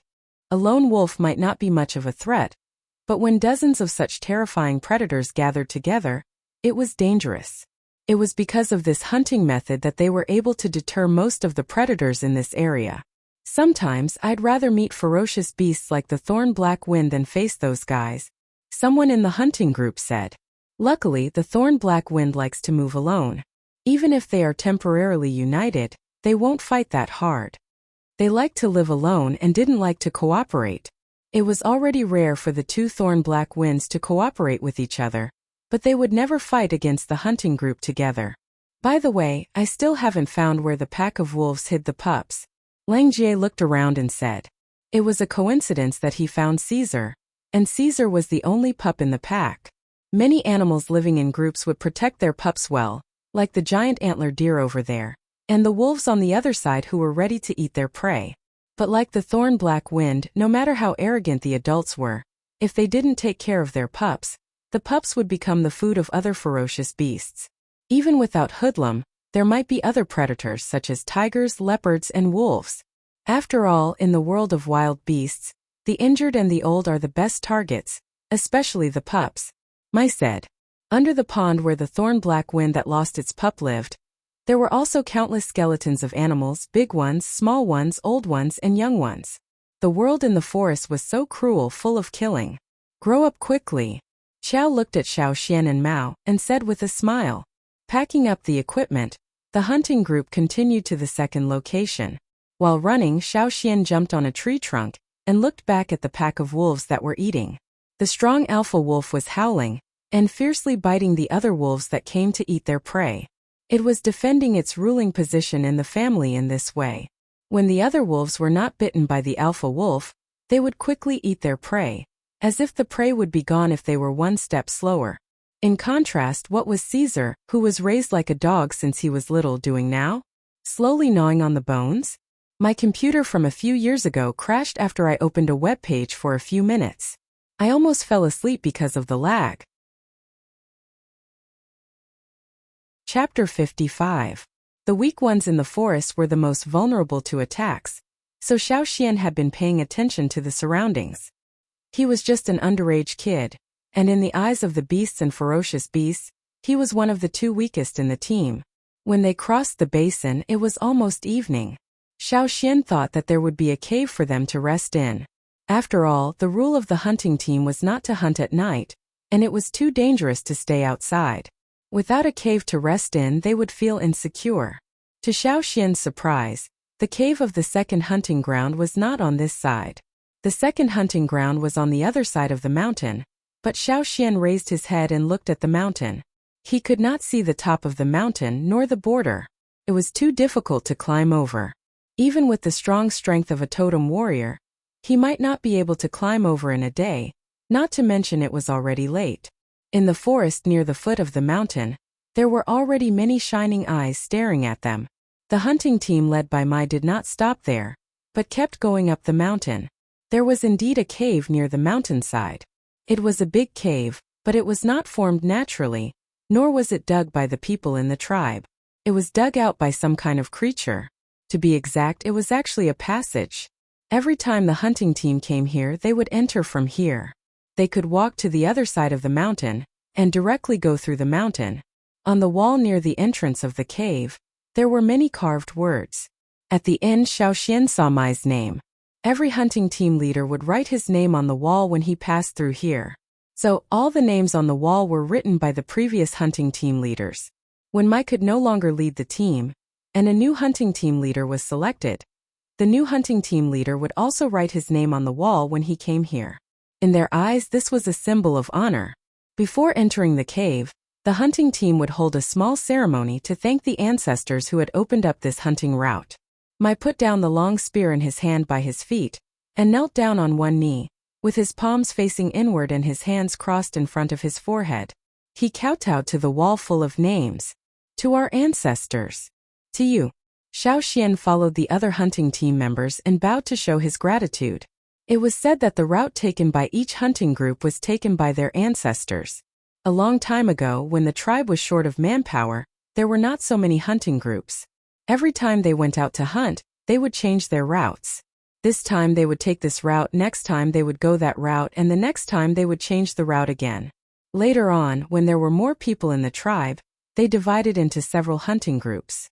Every hunting route opened up by the ancestors had a hunting group going in that direction. The reason why they had to follow the route was to avoid those unknown and unpredictable factors. What kind of beasts were on each hunting route? How many ferocious beasts were there? What was the geographical environment like? All of these could be learned from the experiences of generations of hunting warriors. If they deviated too much from this path, they wouldn't be able to react in time, which would lead to greater losses. Of course, the hunting route was only a general direction. Based on this, they could do whatever they wanted. For example, Mai's hunting group's route was to climb over the mountain where the first stronghold was, then cross the basin, and then walk past the current mountain to reach the other side. As for some people in the tribe who had their own ideas and wanted to open up a new route, they could only dream about it when the shaman and the chief made a joint decision. What? You want to open up a new hunting route by yourself? Are you better than our ancestors? Absolutely impossible. A new route can't be opened up so easily. Do you think this route is not good? How dare you? How dare you doubt our ancestors? Believe it or not, I'll beat you to death. People in the tribe were always very persistent about the things passed down by their ancestors. Even if there were many decisions that Xiao Xian didn't think were appropriate, people in the tribe didn't think they were wrong at all. In addition to being loyal to the totem, people in the tribe also worshipped and trusted their ancestors, which was beyond Xiao Xian's imagination. Even if their ancestors climbed out of the ground and told them that there was only one moon in the sky, people in the tribe would nod without hesitation. This was also the result of the shaman's brainwashing education, which was passed down from generation to generation. Every hunting group leader of each generation always felt that only by going through all the routes that their ancestors had taken, could they live up to their ancestors' reputation, and also be worthy of the hunting route that their ancestors had opened up. Looking at the names written on the stone wall at the entrance of the cave, it was clear that those hunting groups all had the same idea. After entering the cave, they lit the fire. The hunting group didn't go further in. According to their previous habits, they would spend the night at the entrance of the cave and go in the next morning. It would take some time to go through this cave because it was not a straight path. How did this cave that leads to the other side of the mountain come about? Xiao Xian asked Lang Jie when they were resting around the fire. When our ancestors found this place, the cave already existed. It was said that there was a king stoneworm at the foot of the mountain, and all the winding paths in the mountain were made by it. Lang Jie said, "Stoneworm?" Xiao Xian was very surprised. This circular path was at least 10 meters high, and according to Mai and the others, besides the paths that connected the two sides of the mountain, there were many other paths that led to the underground or the top of the mountain. It was really hard to imagine that such a large scale of holes in the cave was made by a stoneworm. How big must it be? It couldn't be compared with the stoneworms that were used as bait. However, this should be the story passed down by the ancestors who first came here to open up the hunting route.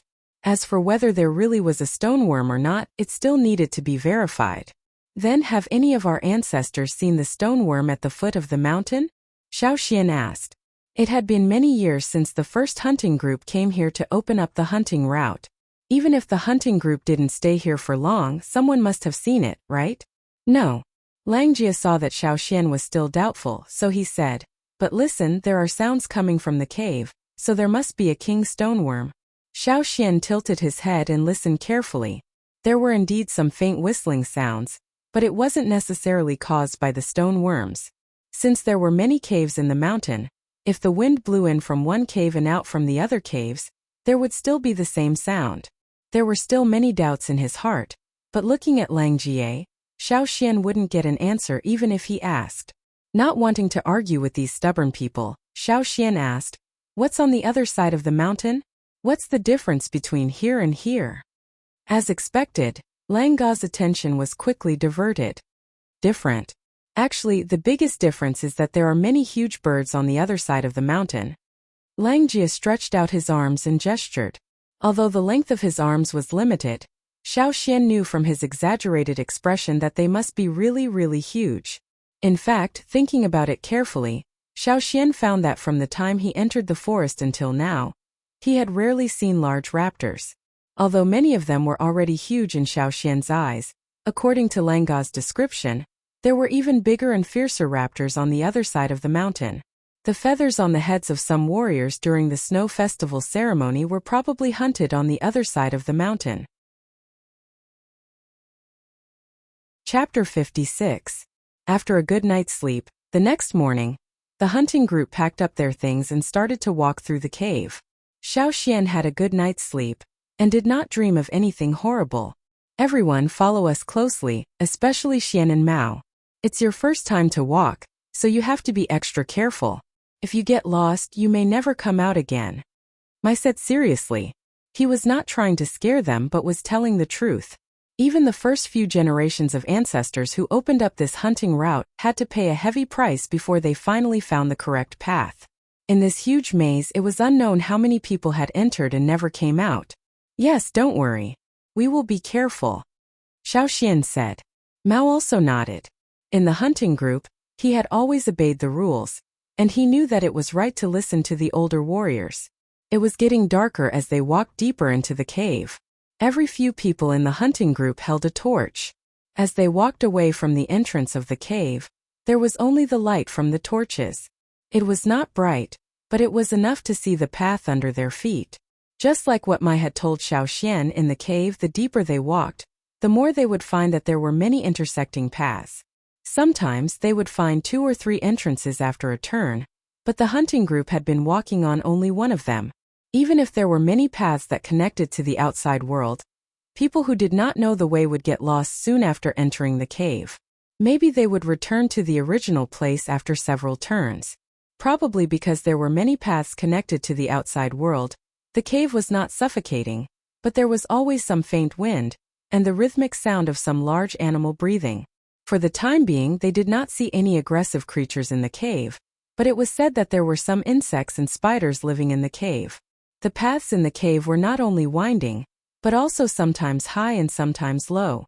Sometimes they would slide down and sometimes they had to climb steep slopes. They had to be careful not to fall behind. In the hunting group, the ones who were most familiar with the path were basically those experienced warriors. The younger ones, like Lang Jie, might not be able to remember such a complicated path. It was not that no one had ever thought of leaving a mark on the cave wall, but every time they left, those marks would disappear. All kinds of incidents made the hunting group believe that there must be a king stoneworm in the mountain, just as the ancestors had guessed. It was just that no one had ever seen it before.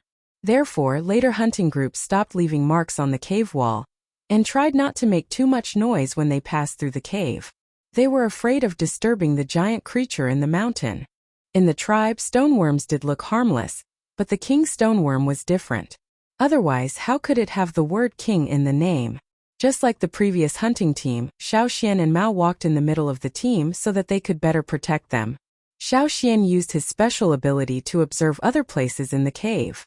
Sometimes they would see some larger insects, but those insects did not attack the hunting group, and the hunting group would not provoke them. For one thing, they did not know how many such insects were in the cave. It would be troublesome if they attracted a large group of them. Another thing was they did not want to make too much noise. If they accidentally disturbed the big guy in the mountain, it would be a real disaster. If the cave was a straight line, it would not take long for them to get out of the mountain.